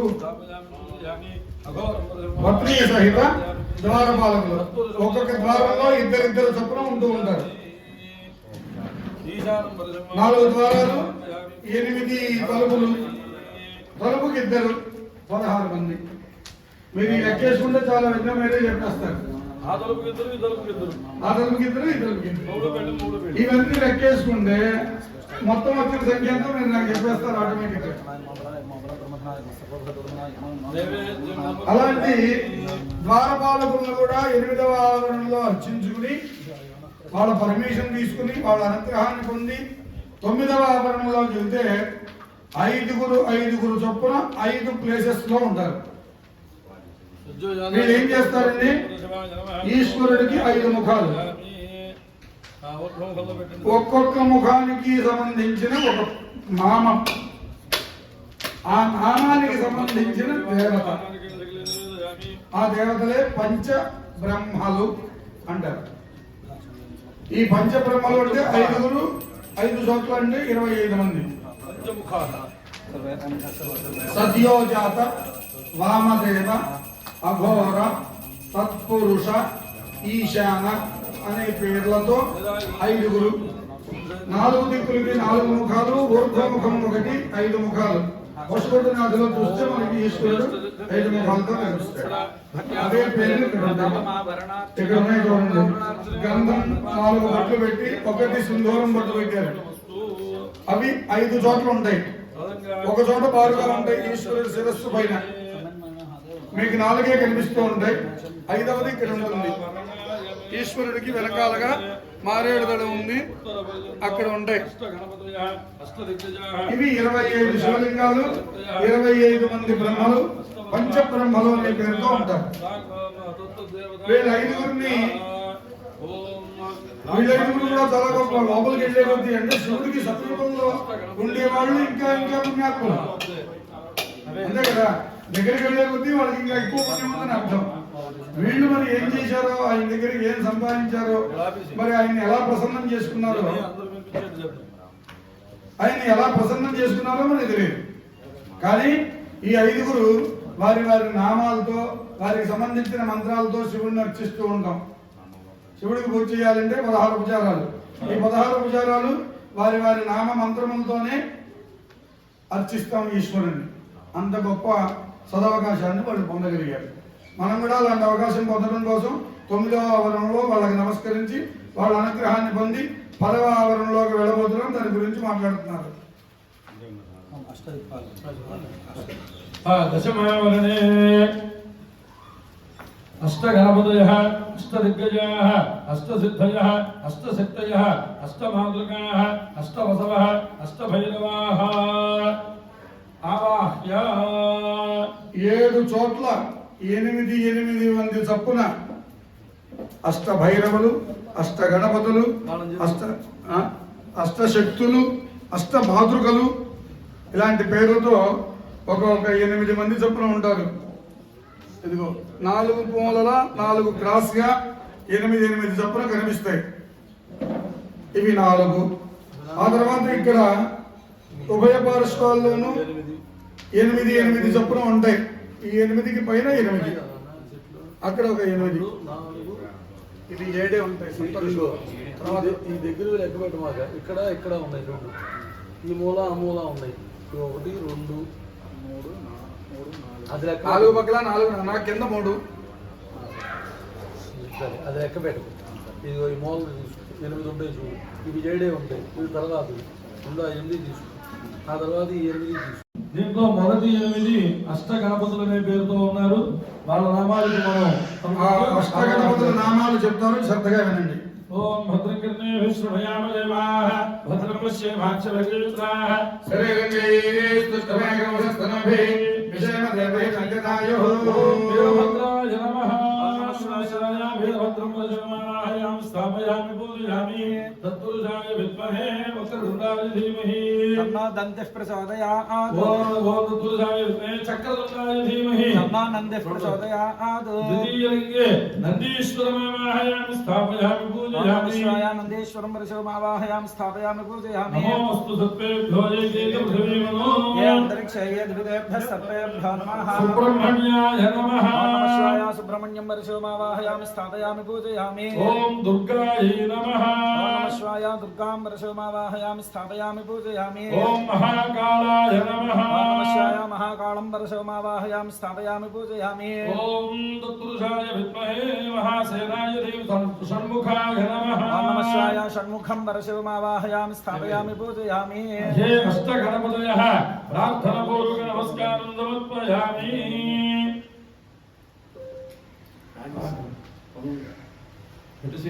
విఘ్నేశ్వరాయ అష్టగణపతయః నమస్కారం సమర్పయామి. ఆ 8 అయిపోతే రెండో 8 ఆగ్నేయ భాగస్థానంలో ఉండేటువంటి అష్టగణపతులు అని చెప్పుకున్నాం. గణపతులు అంటే ఇందాక మనం చెప్పుకున్నాం కదా, అది గణానికి అధిపతులు గణపతులు. ఆ 8 మంది వాళ్ళు వరుసలోనే వెళ్ళు. బయట ఇది అది మూలం తీసుకున్నారా? ముందు మూలం అయిపోతే కోణాలు కదా. అవును, ఈ కోణం తీసుకోండి. అష్టదిగ్గజాన వాక్య. ఇప్పుడు 8 దిగ్గజాలు అష్టదిగ్గజాలను ఆవాహన చేస్తున్నారు, చక్కగా వినండి. ఓం పుండరీకాయ నమః. నమః శివాయ పుండరీక దిగ్గజం వరశోమావాహయామి స్థాపయామి ఓం పూజయామి. వామనాయ నమః. నమః శివాయ వామన దిగ్గజం వరశోమావాహయామి స్థాపయామి పూజయామి. ఓం కుముదాయ నమః. నమః శివాయ కుముద దిగ్గజం వరశోమావాహయామి స్థాపయామి పూజయామి. ఓం అంజనాయ నమః. నమః శివాయ అంజన దిగ్గజం शिवमावाहयामि स्थापयामि पूजयामि ओम पुष्पदंताय नमः पुष्पदंत दिग्गजंबर शिवमावाहयामि स्थापयामि पूजयामि ओम सार्वभौमाय नमः सार्वभौम दिग्गजंबर शिवमावाहयामि स्थापयामि ओम पूजयामि सुप्रदेक दिग्गजाय नमः सुप्रतीक दिग्गजंबर शिवमावाहयामि स्थापयामि पूजयामि ओम अष्टदिग्गजाधिदेवताभ्यो नमः अष्टदिग्गजदेवताभ्यो नमः प्रार्थनापूर्वक नमस्कारं समर्पयामि ఈ ఎనిమిది పొందే తర్వాత అనిమాది అష్ట సిద్ధులు ఆవాహన చేయబడుతున్నాయి వాటిని చక్కగా భక్తిగా చూడండి ఓం మహిమా సిద్ధయే నమః ఓం మహిమా సిద్ధ్యై నమః महिमा सिद्धिं परशुमावाहयामि स्थापयामि ఓం గరిమా సిద్ధ్యై నమః महिमा सिद्धिं परशुमावाहयामि स्थापयामि ఓం రజమా సిద్ధ్యై నమః महिमा सिद्धिं परशुमावाहयामि स्थापयामि पूजयामि ఓం ప్రాప్తి సిద్ధ్యై నమః प्राप्ति सिद्धिं परशुमावाहयामि स्थापयामि ఓం पूजयाమి భాగామ్య సిద్ధ్యై నమః प्राकाम्य सिद्धिं परशुमावाहयामि स्थापयामि पूजयाమి ఓం వశిత్వ సిద్ధ్యై నమః वशित्व सिद्धिं परशुमावाहयाమి स्थापयाమి पूजयाమి ఓం ఈశత్వ సిద్ధ్యై నమః ईशत्व सिद्धिं परशुमावाहयाమి स्थापयाమి पूजयाమి పరకష్టలింగేషు అష్టశక్తినా వాక్య అష్టశక్తులు ఓం నందాయే నమః नमस्वाय नन्दां परशुमावाहयामि स्थापयामि ఓం సుభద్రాయే నమః नमस्वाय सुभद्रां परशुमावाहयामि स्थापयामि ఓం విజయాయే నమః नमस्वाय विजयां परशुमावाहयामि स्थापयामि ఓం पूजयामि చండికాయే నమః नमस्वाय चण्डिकां परशुमावाहयामि स्थापयामि ఓం पूजयामि మహాకాళీ నమః नमस्वाय महाकाल्यां महाकालीं परशुमावाहयामि स्थापयामि ఓం पूजयामि శివాయే నమః శివాం परशुमावाहयामि పరశుమావాహయామి स्थापयामि पूजयामि ఓం మహిషాయే నమః नमस्वाय महिषां परशुमावाहयामि स्थापयामि ఓం पूजयामि నిత్యకళ్యాణియే నమః नमस्वाय नित्यकल्याणीं परशुमावाहयामि स्थापयामि पूजयामि అష్టశక్తి స్వరూప పరశురాయ నమః నమస్కారం సమర్పయామి తదంగా అష్టలింగేషు అష్టమాతృకానా వాక్య మళ్ళీ ఇది తీసుకోండి నాలుగు పక్కల ఉన్నాయి ఇట్లా అష్టమాతృకల్ని ఆవాహన చేస్తున్నారు ఓం బ్రాహ్మ్యే నమః అవి ఏడు చేస్తే అంతే నాలుగు పక్కలు అవి ఏడు ఇవి అవి ఏడు అవి ఏడు ఇవి 8 ఉన్నాయి కదా ఇవి 8 ఉన్నాయి ఇంకా 3 సెట్లు ఉంటాయి 8 ఉన్నాయి ఆ మూడు ఉంటాయి చూసుకోవాలి ఓం బ్రాహ్మ్యే నమః नमस्वाय ब्राह्मीं परशुमावाहयामि स्थापयामि पूजयामि ఓం మహేశ్వర్యే నమః नमस्वाय माहेश्वरीं परशुमावाहयामि स्थापयामि ఓం पूजयामि లక్ష్మ్యే నమః नमस्वाय लक्ष्मीं परशुमावाहयामि ఓం स्थापयामि కౌమార్యే నమః नमस्वाय कौमारीं परशुमावाहयामि स्थापयामि ఓం पूजयामि కలుం వైష్ణవ్యే నమః नमस्वाय वैष्णवीं परशुमावाहयामि स्थापयामि ఓం पूजयामि ఐం వారాహ్యే నమః नमस्वाय వారాహీం परशुमावाहयामि పరశుమావాహయామి स्थापयामि ఓం पूजयामि ఔం ఇంద్రాణ్యే నమః नमस्वाय इंद्राणीं परशुमावाहयामि स्थापयामि पूजयामि ఓం చాముండాయే నమః नमस्वाय चामुण्डां परशुमावाहयामि स्थापयामि पूजयामि అష్టమాతృక స్వరూపాయ నమః నమస్కారం సమర్పయామి తదంగా అష్టలింగేషు అష్టవసూనా వాక్య అష్టవసువులు అష్టో దేవామసమస్వామ్యాసః చతస్రో దేవీరజురాశ్రవిష్ఠాః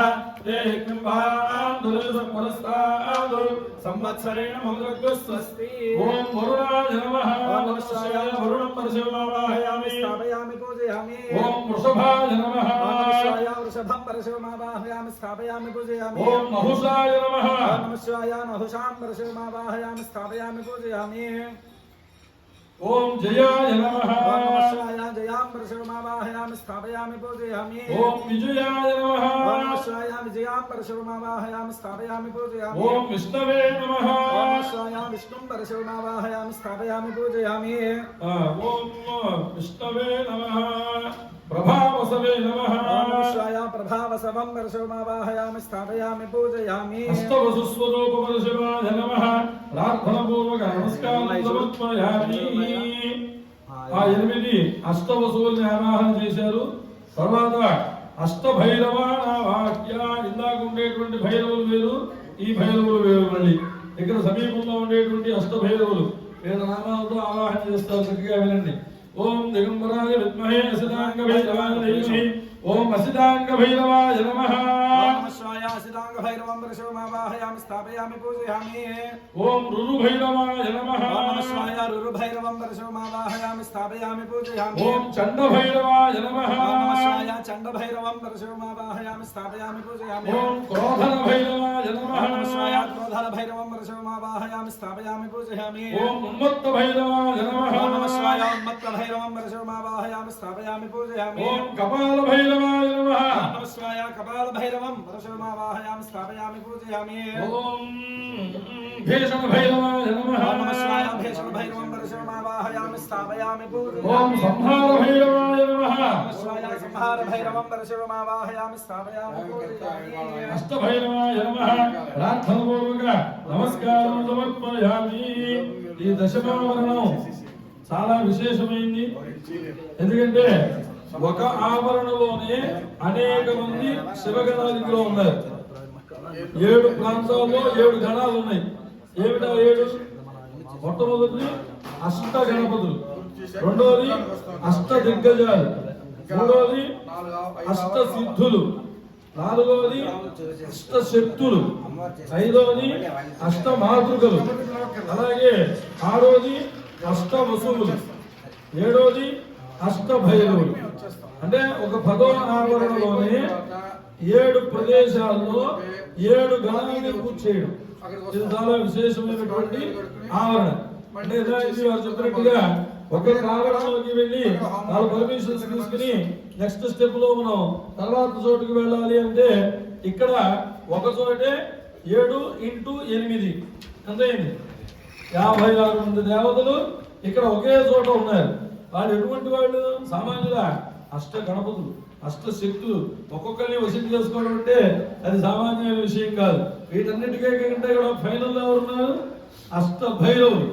వాళ్ళ పేర్లు చూసేటట్లు ఉన్నారో క్రోధన భైరవుడు. ఆయన క్రోధం తగ్గించి ఆయన ప్రసన్నం చేసుకోవాలంటే ఎన్ని జన్మల తపస్సులు చేయాలో అటువంటి అద్భుతమైనటువంటి 10వ ఆవరణ చివరికి వచ్చి హారతి ఇచ్చారు. ఆ హారతి స్వీకరించండి. నమ పార్వతీపతయే హర హర మహాదేవ. అభీష్ట సిద్ధి మేదే భక్త్యాదమత్తు ఏగుభ్యం దశమావరణార్చనం అనేన దశమావరణార్చనే భగవాన్ కృపాత్మకః అసితాంగ భైరవుడు పేరున్నారు. ఏకాదశావరణే ఆదిత్యాది నవగ్రహ దేవతా ఆవాహనం కరిష్యే. అసితాంగ భైరవుడు అంటే అసితం అంటే ఇనుము అని అర్థం. ఇనుప అవయవాలు కలిగినటువంటి వ్యక్తిట. ఏదో క్రోధన భైరవుడు అంటే క్రోధంగా ఉంటాడు, ఏదో వికృతంగా ఉంటాడు, భయంగా ఉంటాడు, భయంకరంగా. అసితాంగ భైరవుడు అంటే నిజంగా అసితాంగ భైరవుడు అంటే ఇనుప అవయవాలు కలిగినటువంటి వ్యక్తి. అలా అంటే లెక్కేస్తే మనం అసలు ఊహించగలమా? భయంగా ఉండదు. మనం మామూలుగా చూస్తేనే కొంచెం వికృతంగా ఉంటేనే చాలా అమ్మో అని చెప్పుకుంటాం. అలాంటి వాళ్ళని చూస్తే ఇంకా భయం. అలాగే 9వ ఆవరణ 10వ ఆవరణ.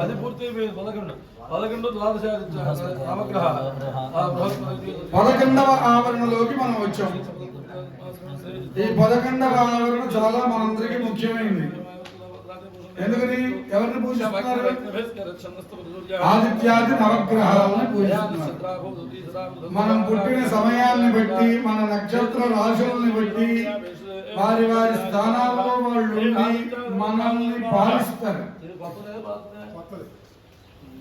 వాళ్ళు పాలించడం అంటే వాళ్ళు చెప్పిన విధానంలో మనం నడుచుకుంటాము. మరి తప్పులు, సుకృత దుష్కృతాలు, పాప పుణ్యములు, వాటి ద్వారా వాళ్ళు మనం పరిపాలిస్తారు. ఇన్ని తేడాలు ఉన్నాయి. అందరూ మాకు ఆ గ్రహం బాగుండలేదు, ఈ గ్రహం బాగుండలేదు, ఆ గ్రహంలో ఇబ్బంది వచ్చింది, దానివల్ల ఏదో ప్రమాదం జరుగుతూ ఉంది, ఇన్ని రకాలు మాట్లాడతారు. ఇవి కాదు, ఇంతకంటే ముందు మనం ప్రారంభాలు చాలా చేశాం గత జన్మల్లో. వాటిని బట్టి ఆ సమయంలో, ఆ యోగంలో, ఆ ప్రారంభంలో, ఆ అదృష్టంలో మనం పుట్టగలిగాం. 27 నక్షత్రాలు, ఒక్కొక్క నక్షత్రానికి 4 పాదములు.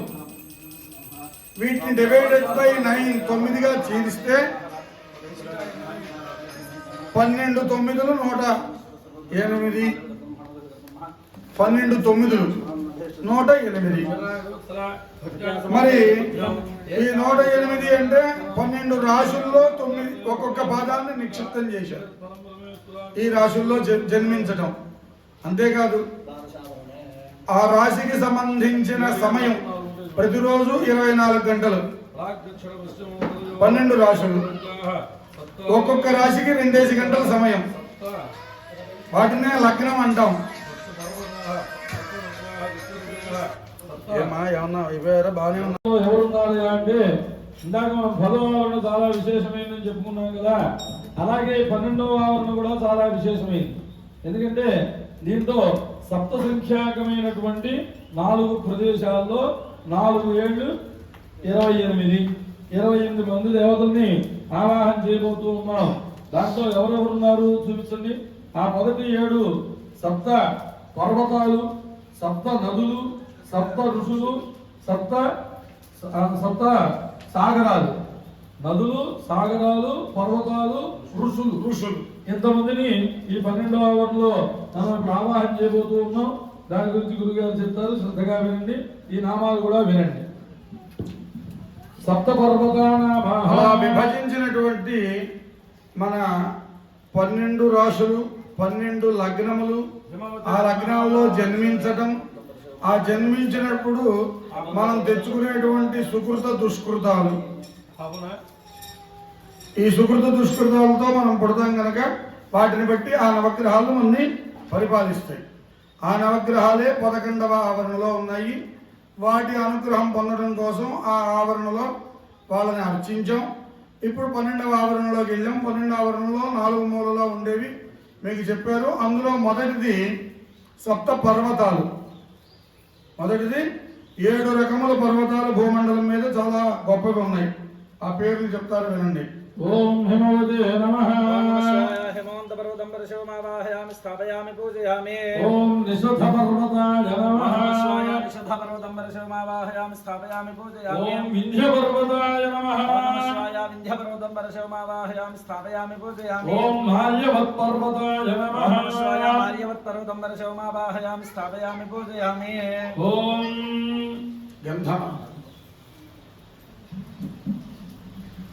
గంధమాదన పర్వతాయ నమః. गन्धमादन पर्वतं परशुमावाहयामि स्थापयामि पूजयामि. పారియాత్ర పర్వతాయ నమః. पारिजात पर्वतं परशुमावाहयामि स्थापयामि पूजयामि. ఓం హేమకూట పర్వతాయ నమః. हेमकूट पर्वतं परशुमावाहयामि स्थापयाమి పూజయామి. హే సప్త పర్వతాః ప్రార్థన పూర్వక నమస్కారం సమర్పయామి. తదంగ సప్తలింగేషు సప్త నద్యానావాహ్య. ఓం తర్వాత ఉండేటువంటి 7 శివలింగాలు సప్త నదులుగా వాటిని వర్ణిస్తున్నారు. ఆ యొక్క ప్రధానమైన నదుల పేర్లు ఇప్పుడు మనకి ఇక్కడ చెప్పబడి ఉంటాయి. వాటిని ఆవాహన చేస్తున్నాం. చక్కగా శ్రద్ధగా చూడండి. ఓం గంగా నద్యై నమః. గంగా నదీం ప్రశోమావాహయామి స్థాపయామి పూజయామి. ఓం యమునాయై నమః. నమస్కాయ యమునాం ప్రశోమావాహయామి స్థాపయామి ఓం పూజయామి. సరస్వత్యై నమః. నమస్కాయ సరస్వతీం ప్రశోమావాహయామి స్థాపయామి పూజయామి. ఓం గోదావర్యై నమః. నమస్కాయ గోదావరీం ప్రశోమావాహయామి స్థాపయామి పూజయామి. ఓం నర్మదాయై నమః. నమస్కాయ నర్మదాం ప్రశోమావాహయామి స్థాపయామి పూజయామి. ఓం సింధవే నమః. నమస్కాయ సింధు పర్వతం సింధుం పరశుమావాహయామి స్థాపయామి ఓం పూజయామి. కావేర్యై నమః.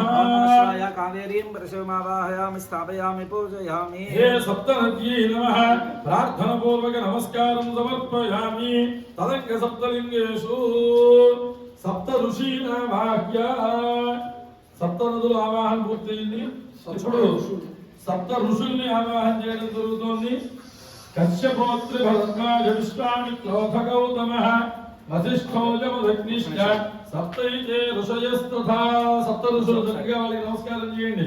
ఓం కశ్యపాయ నమః. నమస్కాయ కశ్యప ఋషిం ప్రశోమావాహయామి స్థాపయామి ఓం పూజయామి. అత్రయే నమః. నమస్కాయ అత్రి ఋషిం ప్రశోమావాహయామి స్థాపయామి పూజయామి. ఓం భరద్వాజాయ నమః.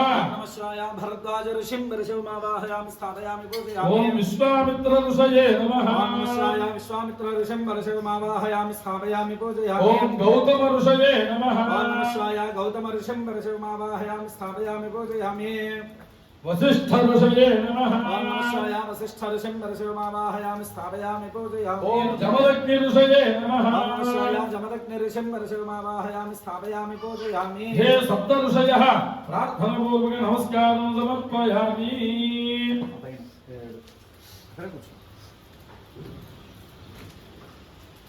సప్త సాగరాలు అనంతరమేవ సప్త సాగరానావాహ్య తర్వాత సప్త సాగరాల్ని ఆవాహన చేయడం జరుగుతుంది. ఆ సాగరాల యొక్క పేర్లు చాలా చక్కగా ఉంటాయి. ఆ సముద్రం యొక్క పేర్లు వినండి. ఓం సముద్రాయ వైనాయ సింధోనాంబతయే నమః. నదీనాకో సర్వాసాం మిత్రేషు హతాం విశ్వకర్మణే విశ్వాహామర్క్యకో హవిః. ఓం ఉత్తరదిగ్భాగే సప్తలింగేషు సముద్రానావాహ్య. ఓం ఇక్షు సముద్రాయ నమః. ఓం నమః శివాయ ఇక్షు సముద్రం పరిశురామావాహయామి స్థాపయామి పూజయామి. ఓం లవణ సముద్రాయ నమః. ఓం నమః శివాయ లవణ సముద్రం పరిశురామావాహయామి స్థాపయామి పూజయామి. ఓం సుర సముద్రాయ నమః. ఓం నమః శివాయ సుర సముద్రం పరిశురామావాహయామి స్థాపయామి పూజయామి. సుర సముద్రమావాహయామి.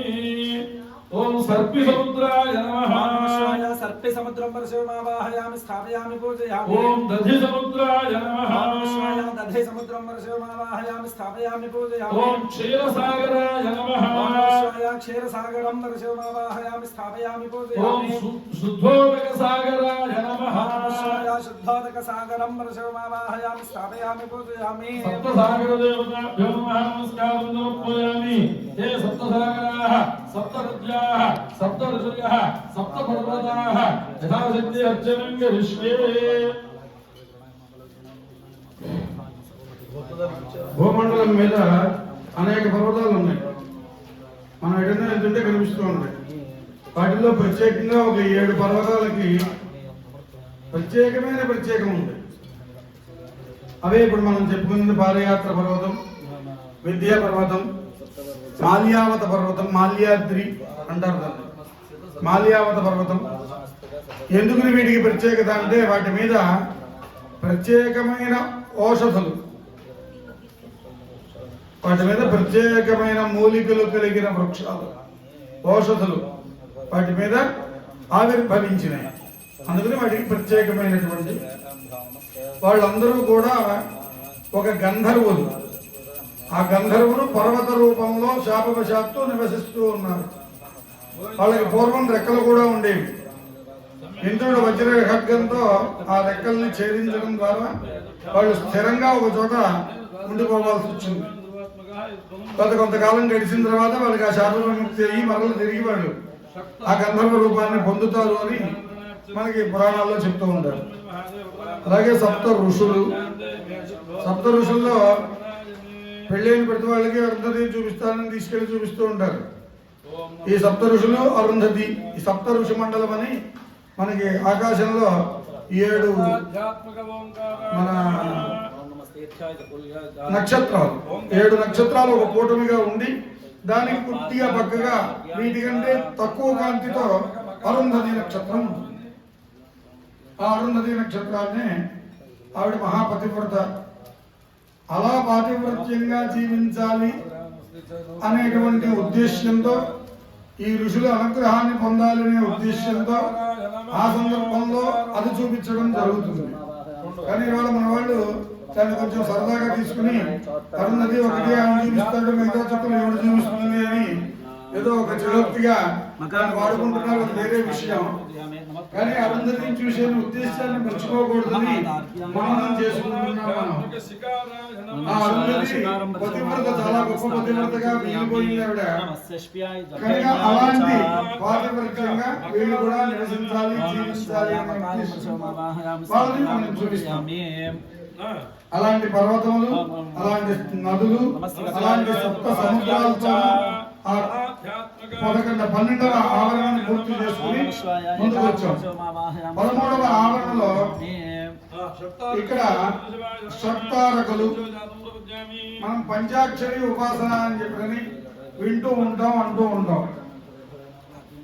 ఆ పంచాక్షరి నామాన్ని జపించడం, అక్షర లక్షలు, అక్షర కోట్లు, అనంత కోట్లుగా జపించడం ఇందాక చెప్పుకుంది శివనామం.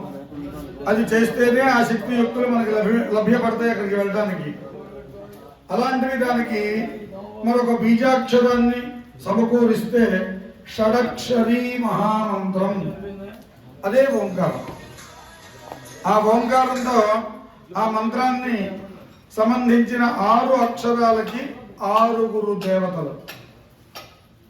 ఓంకార మంత్ర సంయుక్తం నిత్యం ధ్యాయంతి యోగినః కామదం మోక్షదం తస్మై ఓంకారాయ నమో నమః అని ఆయనలో ఒకరిని ఓంకార స్వరూప దేవతని ధ్యానించాలి. తర్వాత నకారాధిష్టాన దేవత మరొకళ్ళు ఉన్నారు. మకారాధిష్టాన దేవత మరొకరు ఉన్నారు. ఇలా ఒక్కొక్క అక్షరానికి ఒక్కొక్క దేవత. ఆ దేవతల్ని ఆరాధించుకుని 13వ ఆవరణ ఆ షట్తారకులు అనేటువంటి 6 ఇక్కడ మనం ఆవాహన చేశాం. 14వ ఆవరణలోకి వెళ్తున్నారు. ఏకాదశ రుద్రులు. ఆ పరమేశ్వరుడికి రుద్ర స్వరూపం. అవి కూడా 11 మూర్తులుగా 11 రుద్రములు. మనం అభిషేకం చేయాలంటే 11 రుద్రాలు అభిషేకం చేశారండి. 11 రుద్రాలు అంటే 11 మంది పేర్లు. దాంట్లో పేర్లు చెప్తారు. ఇప్పుడు వినండి వరుసలో. ఓం నమః సోమాయ చ రుద్రాయ చ. ఓం నమః శివాయ. సోమరుద్రం పరశురామావాహయామి స్థాపయామి పూజయామి. నమస్తాయ చారణాయ చ. ఓం శంభవే నమః. ఓం నమః శివాయ. శంభుం పరశురామావాహయామి స్థాపయామి పూజయామి. శంభురుద్రుడు మొదటివారు. రెండు ఆయన. నమః శంగాయ చ పశుపతయే చ. గిరీశ రుద్రాయ నమః. గిరీశ రుద్రం పరశురామావాహయామి. నమ ఉగ్రాయ చ భీమాయ చ. అజైకపాదాయ నమః. అజైకపాదం పరశురామావాహయామి. వధాయ చ దూరే వధాయ చ. అహిర్బుద్ధ్యాయ నమః. అహిర్బుద్ధ్యం పరశురామావాహయామి. మహాంత్రే చ హనీయసే చ. పినాకినే నమః. ఓం పినాకినం పరశురామావాహయామి స్థాపయామి పూజయామి. వృక్షేభ్యో హరికేశేభ్యః. ఓం వృక్షేభ్యో హరికేశేభ్యః హరికేశాయ నమః. హరికేశ రుద్రం పరశురామావాహయామి స్థాపయామి పూజయామి. నమస్కారాయ. ఓం భువనాధీశాయ నమః. ఓం నమః శివాయ. భువనాధీశం పరశురామావాహయామి. నమః శంభవే చ మయో భవే చ. ఓం శంభవే నమః. ఓం శంభరుద్రం పరశురామావాహయామి స్థాపయామి పూజయామి. శంకరాయ చ వయస్కరాయ చ స్థానవే నమః. స్థాణురుద్రం పరశురామావాహయామి స్థాపయామి పూజయామి. నమః శివాయ చ శివతరాయ చ అపరాజితాయ నమః. అపరాజిత రుద్రం పరశురామావాహయామి స్థాపయామి పూజయామి. ఏకాదశ రుద్ర స్వరూప పరశురాయ నమః. ఇలా 11 పేర్లతో రుద్రులు ఉన్నారు. ఆ రుద్రులు 11 మందిని అక్కడ ఆవాహన చేశాం. ఇది 14వ ఆవరణ. ఆ ప్రాకారంలో 14వ ప్రాకారంలో 11 రుద్రాలకి సంబంధించిన ఏకాదశ రుద్రుల్ని అర్చించి వారి అనుగ్రహాన్ని పొంది 15వ ఆవరణలోకి వెళ్ళాలి.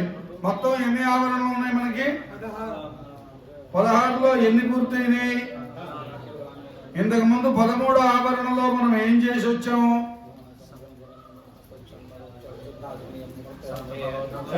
నమస్తే దేవదేవేశ నమస్తే పరమేశ్వర నమస్తే వృషభారూఢనకారాయ నమో నమః. ఆ పంచాక్షరిలో ఉండేటువంటి ఆ 6 దేవతల్ని అర్చించాం 13వ ఆవరణలో. 14లో 11 మందిని అర్చించాం. ఇప్పుడు 15కి వెళ్ళాలి. అక్కడ ఎవరిని చూడబోతున్నామో, ఎవరిని అర్చించబోతున్నామో, ఎవరిని అర్చించబోతున్నాం? 15వ ఆవరణ. ఇందాక నామాలు వరుసగా చెప్పుకున్నాం. ఆ నామాల్లో వారు కూడా ఉన్నారు. జగద్గురువు शिष्य सह दक्षिणामूर्ति स्वरूप पंचदशावरणाचरंग विश्वे सम्यन्वय महादेव ఆ జగద్గురువైనటువంటి దక్షిణామూర్తిని పూజించుకోవాలి.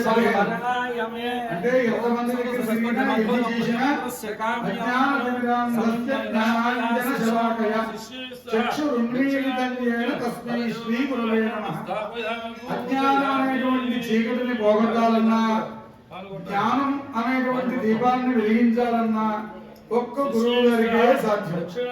యావత్ జగత్తుకి గురువు గారు కనుక దక్షిణామూర్తి. మన దగ్గర ఉండే తప్పుల్ని, మన కోల్పోయినటువంటి శక్తియుక్తుల్ని, మనం సంపాదించినటువంటి పాపముల్ని వదల్చాలన్నా, అవి సంపాదించుకోవడానికి మార్గాన్ని, ఈశ్వరుడికి కోపం వస్తే గురువు గారు అడ్డుపడి మన్ని ఈశ్వర ఆగ్రహాన్ని నుంచి కాపాడతాడు. గురువు గారి కోపం వస్తే ఈశ్వరుడు కూడా నేను రాలేని కోపం అవగానంటాడు. గురువు గారి అనుగ్రహం గొప్పగా ఉంటారు. మనం చదువు చెప్పుకున్న విద్య గురువు గారు ఎవరైతే ఉంటారో వారికి సదా మనకి బుద్ధి నేర్పింది, మనకి విద్య నేర్పింది, భగవంతుడిని పరిచయం చేసింది, సమాజాన్ని, లోకాన్ని, లోక జ్ఞానాన్ని పరిచయం చేసింది గురువు గారు మాత్రమే. కనుక గురువు గారు ఎందు మనం ఎప్పుడూ కూడా కృతజ్ఞతాభావంతో ఉండాలి. అలాంటి గురువు గారికి జగద్గురువే. ఇంతమంది గురువులకి జగద్గురువు ఆయన. ఆయనకి ఇంకేం చేయగలుగుతాం? శాంతం ప్రణమిల్లడమే. అందుకనే ఆయన శ్లోకాలు రోజు నిత్యం పారాయణ చేసుకుంటే పిల్లలకి, పెద్దలకి బుద్ధి వికసించి పిల్లలకి విద్యాబుద్ధులు వస్తాయి, పెద్దలకి సద్బుద్ధి కలుగుతుంది. అలాంటి దక్షిణామూర్తిని ప్రార్థించాలి. బీజస్యాంతరివహం గురో జగదిదం ప్రాణ్యల్పం పునః మాయా కల్పిత దేశ కాలకలన వైచిత్ర్య చిత్రీకృతం మాయావీవ విజృంభయత్యపి మహాయోగీవ యస్యేచ్ఛయా తస్మై శ్రీ గురుమూర్తయే నమః ఇదం శ్రీ దక్షిణామూర్తయే అని శంకరాచార్య స్వామి వారు ఆ దక్షిణామూర్తిని కీర్తించారు. అవన్నీ మహామంత్రములతో సమానమైన అక్షరములు, పద్యములు. అవి కనుక మనం తప్పులు లేకుండా శ్రద్ధగా వాటి యందు ఆసక్తితో చదవగలిగితే మన బుద్ధిలో ఉండే మాంద్యం తొలగిపోతుంది, సద్బుద్ధి కలుగుతుంది. మన బుద్ధికి, వీడి బుద్ధి చాలా పొదమైందిరా అంటారు పెద్దలు, మన బుద్ధికి పొదలు పెరుగుతుంది, సన్మార్గంలో నడవడానికి దోహదపడుతుంది. దాన్ని బట్టి మనం సన్మార్గంలో, మోక్ష మార్గంలో, భగవత్ చింతలో నడుస్తాం. అలాంటి కార్యక్రమాన్ని ఇప్పుడు పూర్తి చేశారు. తదనంతరం 16వ ఆవరణలోకి వెళ్ళారు. 16వ ఆవరణలోకి వెళ్తే అప్పుడున్న ఈశ్వరుడు కనిపిస్తాడా? చివరి ఆవరణకు వచ్చేసాం, అయినా కనిపించట్లేదు ఆయన. ఆయనకి అధిదేవత, ప్రత్యుదేవత సగ భాగాలను ఇచ్చేసిన గౌరీ, గంగా దేవతలు ఉన్నారు. ఒక ఆవిడకేమో శాంతం ఒక పార్శ్వాన్ని ఇచ్చేశాడు, ఒక ఆవిడేమో శాంతం నెత్తినే కూర్చోబెట్టుకున్నాడు. తప్పలా మరి ఆయన కూడా ఆ శక్తి లేనిదే ఈయనకి యుక్తి లేదు మరి.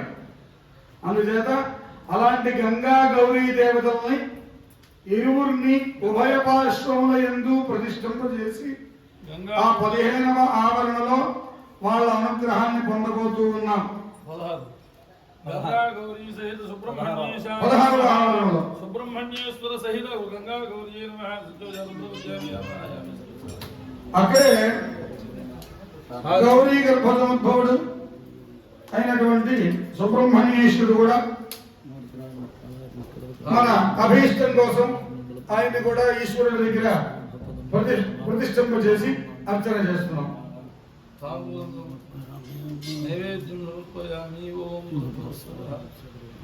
శ్రీమంత్రాక్షరమాలయా పరశివాన్ పూజయేచ్ఛేతసా సంధ్యాసు ప్రతివాసరం సువేదస్తస్యామలస్య స్థిరా చిత్తాంభోర్హమండపే గిరిసుతా నృత్యం విధత్తే సదా పణీవక్త్ర సరోరుహే జలధిజా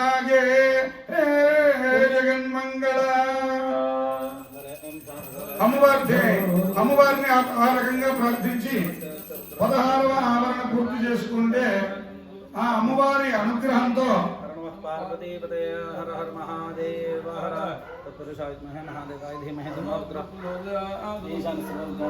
అమ్మవారి అనుగ్రహం హారతి తీసుకున్నాం.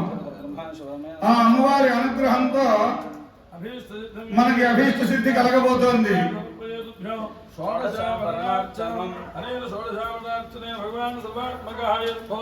పరమేశ్వరార్పణమస్తు. తదంగా అనంతరం మహాలింగేషు అగ్నిహర్క ఇందు సోమఖండ స్థిత ఇందు ఖండ స్థిత బాలాత్రిపుర సుందరి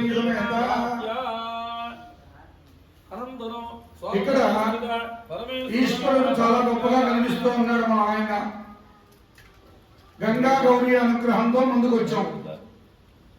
16 ఆవరణలు దాటి గర్భగుడిలోకి ప్రవేశించాం. అప్పుడు ఈశ్వరుడు కనిపిస్తున్నాడా? కనిపిస్తున్నాడు. శివలింగ రూపంలో కనిపిస్తున్నాడు. కానీ శివలింగ రూపంలో కనిపిస్తున్నాడంటే కింద ఉండేటువంటి 3 భాగములు అగ్నిఖండం, అర్కఖండం, ఇందుఖండం అనబడేటువంటి 3 ఖండములు. 1, 2, 3. ఈ 3 ఖండములు కూడా బాలాత్రిపుర సుందరి అమ్మవారి యొక్క స్వరూపం. మహాత్రిపుర సుందరి అన్న బాలాత్రిపుర సుందరి అన్న ఒకటే పేరు, ఒకటే దేవత. ఆ దేవత యొక్క అనుగ్రహం కోసం ఇప్పుడు ఆవిడ్ని అర్చించుకుంటున్నాం.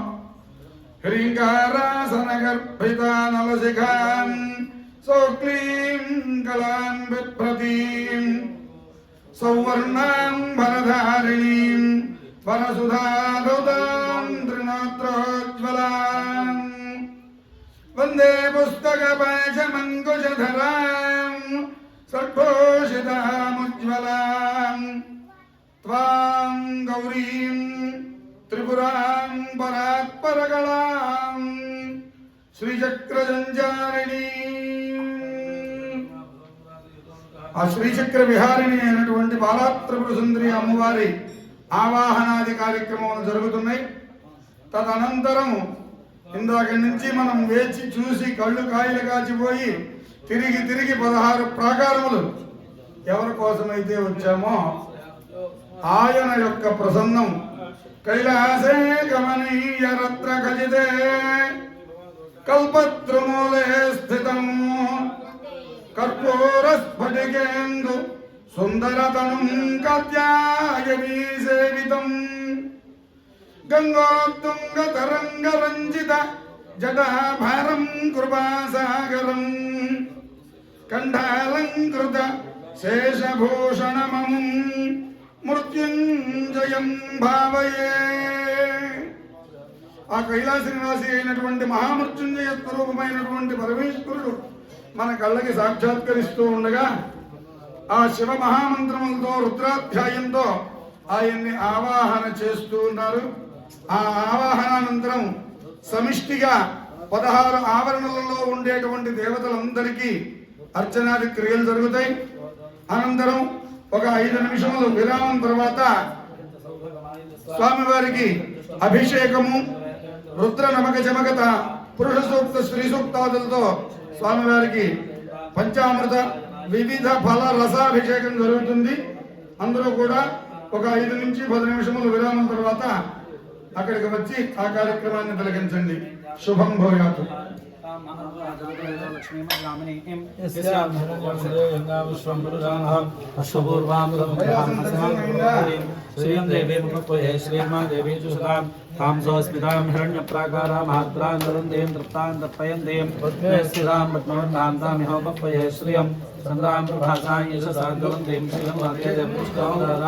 तां पद्मने मे शरणमहं प्रपद्ये लक्ष्मीर्मे श्रीकान्तां प्रणे आदित्यं नयसुपदोधिराजोस्तमस्तमः तस्य फलानतपसादमायां तनायां श्रीमात्याः लक्ष्मीः वैदमां देव सकलकीर्तिश्चमनिनासः प्रादुर्भूतोऽस्मि राष्ट्रेऽस्मिन् कीर्तिमर्धं ददातु मे क्षितिवासामलां ज्येष्ठां लक्ष्मीर्नशयाम्यहम् अभूतिमसमृद्धिं च सर्वान् निर्मगमे गृहात् नभद्वारां निराधरजां नित्यपुष्टाङ्गरेशनीं ईश्वरे त्वं सर्वभूतानां तामिह उपप्रयः श्रियं मनसः काममाकोटिं वाचः सत्यमशीमहे पुरुषोनागो रूपमन्नस्य मे श्री श्रीरामनिशः गर्दमेन प्रदां भूतामहि सम्भव गर्दमा श्रियं वासै मे कुले मातरं पद्ममालिनीम् आवस्त्रजन्तु स्निग्धानि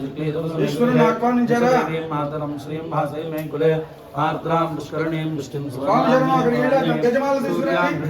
लक्ष्मीं आर्द्रां यकरणीं पुष्टिं पिङ्गलां पद्मवारिणीं चन्द्रां हिरण्मयीं लक्ष्मीं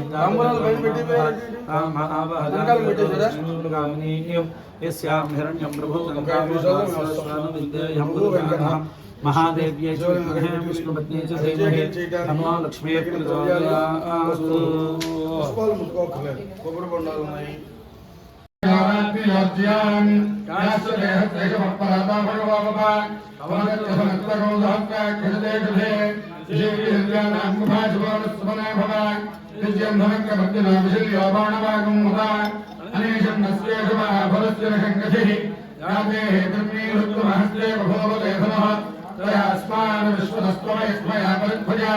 नमस्ते अस्ताय धायानादाय धुष्टवे भाभ्यां देवमा बाहुभ्यां तपसन्मने परिवे धन्मनो हेतस्मान्मनस्य विश्वतः अभोयैर्वित्तवादे स्पन्दहेतं नमो हिरण्यवाहवे सेनान्ये दिशाञ्जपदये नमो नमो मुख्येभ्यो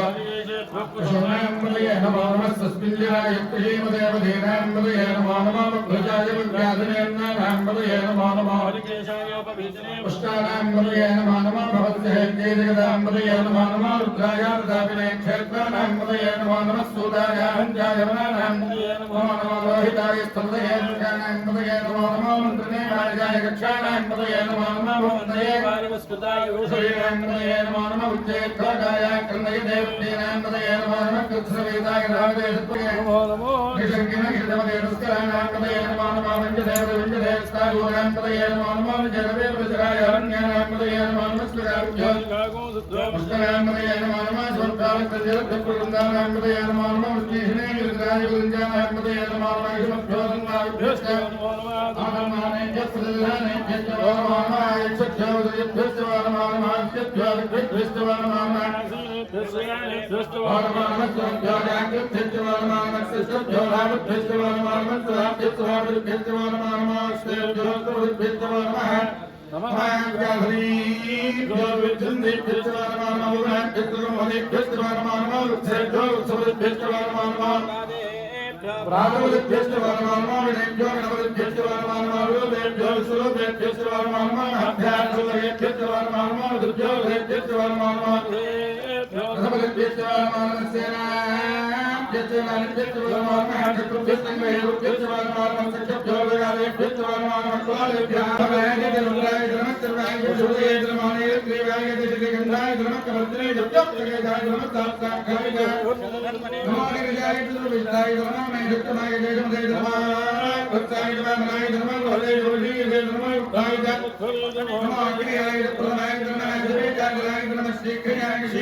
अस्मादमे ఏకాంశమే దుష్టమే పంచమే సప్తమే నవమే ఏకాదశమే త్రయోదశమే పంచదశమే సప్తదశమే నవదశమే ఏకవింశతిమే త్రయోదశమే సప్తవింశతిమే నవవింశతిమే తర్వాత ద్రవ్యం ఏముందో చూడు రెడీ నేను లేదు అసలు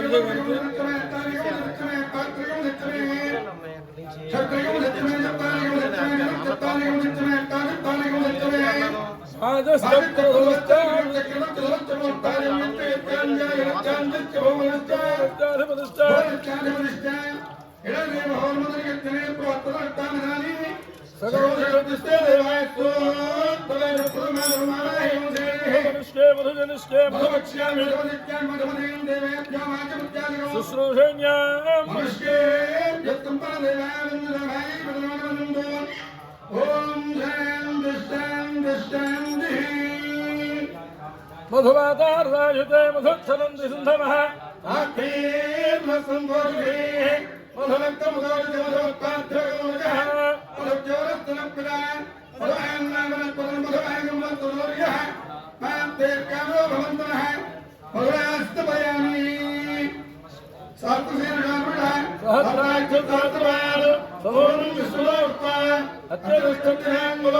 पुरुष एवेदगो सर्वं यद्भोजं यच्चभगिनं पुराणदत्तस्येषानः हिरण्यनागोहमि वेदावास्महिमा अभोज्यायामस्तमूर्यः आदोश्रविष्टभोगानि कृपानत्यामरुन्दिनि कृपालोकोवै पुरुषः आदोस्येनाभवात्मनः ततो विष्णुन्यप्रामदो साधनानिर्मेहि तस्मात् तदार्यायित विराजोऽधिपुरुषः सुराजोच्चरुचना उद्यान्त्वन्नोदोग्रः शिष्पुषेण देवायकमलम्बुदे वसन्तोत्यागिलाभ्यम् ग्रीष्मोच्छरध्वमिः सप्तान्त्यरुन्मदयः त्रिसप्तदमलकुलाः देवायकन्दमानाः अवतन्मृषम्भयो प्रयत्यम्बरः प्रोक्षन् पुण्यमकृतः तेरदेवायनन्द साध्यादेशे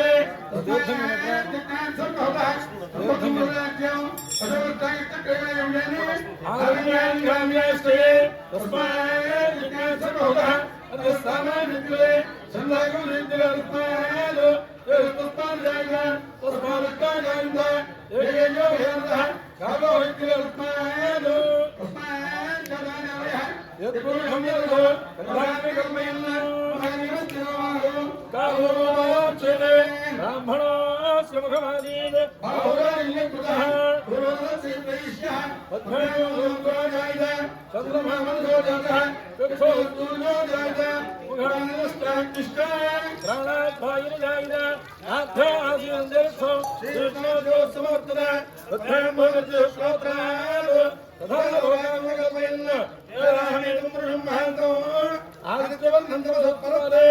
सर्वाणि रूपाणि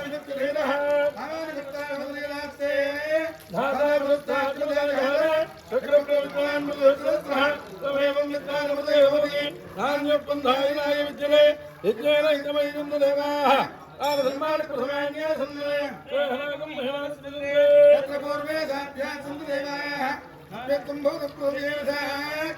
विश्वकर्मणः समोत्तरामि तस्य प्रस्तावधोद्रोपमेने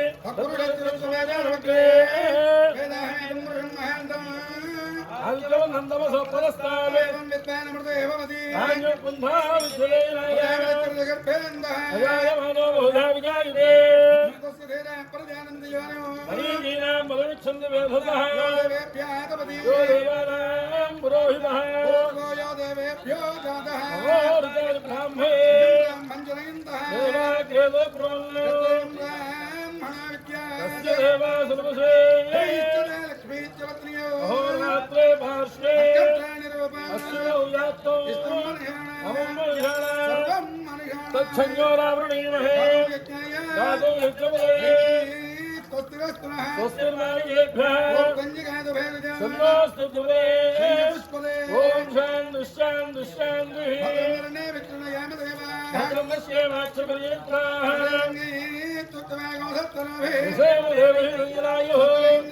स्वस्ति न पूषा विश्ववेदाः स्वस्ति न बृहस्पतिर्दधातु नमो ब्रह्मणे नमो स्वग्ने नमो पृथिव्ये नमो दधीभ्याः ओम शांति शांति शांति नागो इंद्राया देवी स्वस्ति नमः ओम धन्यालुभेषणो नमस्ते सत्ववादपोदामादरिष्वाहकस्परसूर्यः सर्वदानों निक्षलवारस्तवदेदुनः आदेव्यां सन्दृशे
शांति शांतिर्मेस्तु शांति चक्री चतुर्दो मेधाय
संकल्प प्रवचेता उत्पर्यन्तं नाना प्रकारेण संभाविता सकलदोषनिर्हरणार्थं सर्वप्रायश्चित्तं करिष्ये ओम भूर्भुवस्सुवः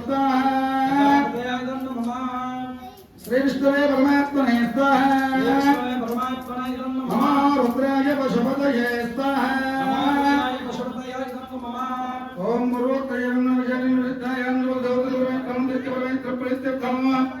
पूर्वसंकल्पानुसारेण अष्टोत्तरशत श्री रुद्रचंडी हवनयागाख्ये कर्मण्यस्मिन् विंशतितमदिवसे माध्याह्नकाल सायंकालपर्यन्तं चतुरावृत्तिपूर्वे श्री रुद्रचंडी हवनसाङ्गदासिद्ध्यर्थम् यथाशक्ति पूर्णाहुतिञ्जहोष्यामि पूर्णाचतुर्थाङ्गेभ्यो नमः सर्वोपचारैः सम्बोधयेत् డాక్టర్ గారు పూర్ణాద్రవ్యాలు ఇస్తారు తీసుకోండి సూర్యనారాయణ గారు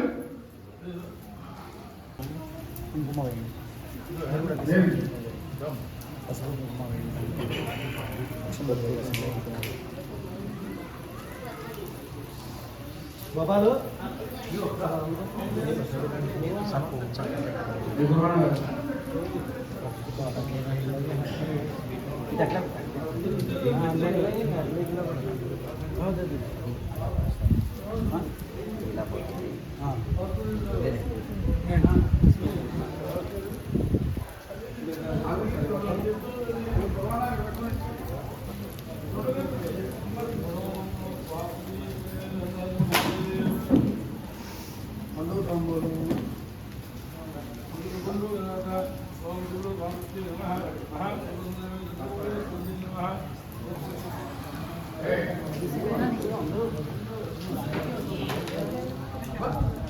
అయ్యా వేసిన వాళ్ళు తక్కువ వస్తే వేయాల్సిన వాళ్ళు వెళ్తారు.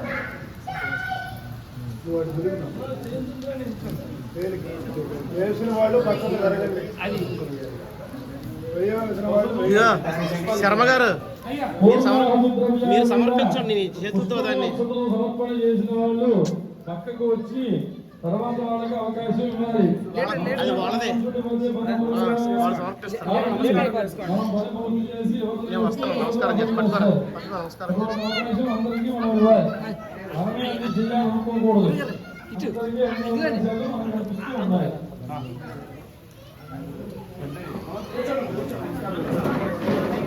నమస్కారం చేసుకోండి.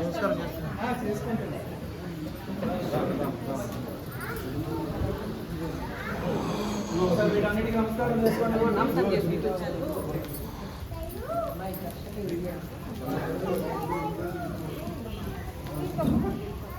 అందరూ నమస్కారం చేసుకున్నారా?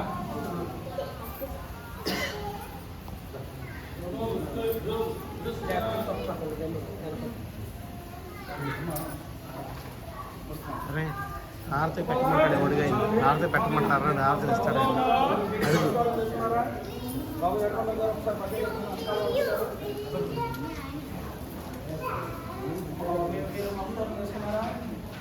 అందరూ పూర్ణాద్రవ్యాలకు నమస్కారం చేసుకున్నారా? అందరూ ద్రవ్యాలకి నమస్కారం చేయండి. ఇక్కడి నుంచి చూపిస్తున్నారు.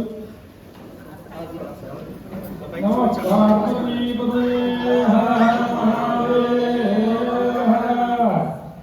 శంభో శంకర హర హర మహాదేవ. ఓం సప్తధామ పూర్ణ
त्रिचक्रमे त्रेधानिदधेवो समोढमस्य वायो सुरे कद्रुद्राय प्रचेतसे मेघश्चमाय दव्यसे भोजे भजन्तमनो हृदे चक्षुषो हेते मनसो हेते वाचो हेते ब्रह्मणो हेते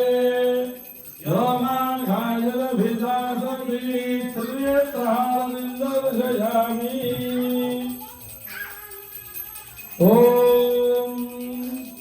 तस्मै पञ्चमगो होतः प्रत्यशनात् सचतुर्होतपञ्चहोतो भवत् पञ्चहोदायेन वैशः संवा एकं पञ्चहोदकं सन्तम् पञ्चहोदेत्यादि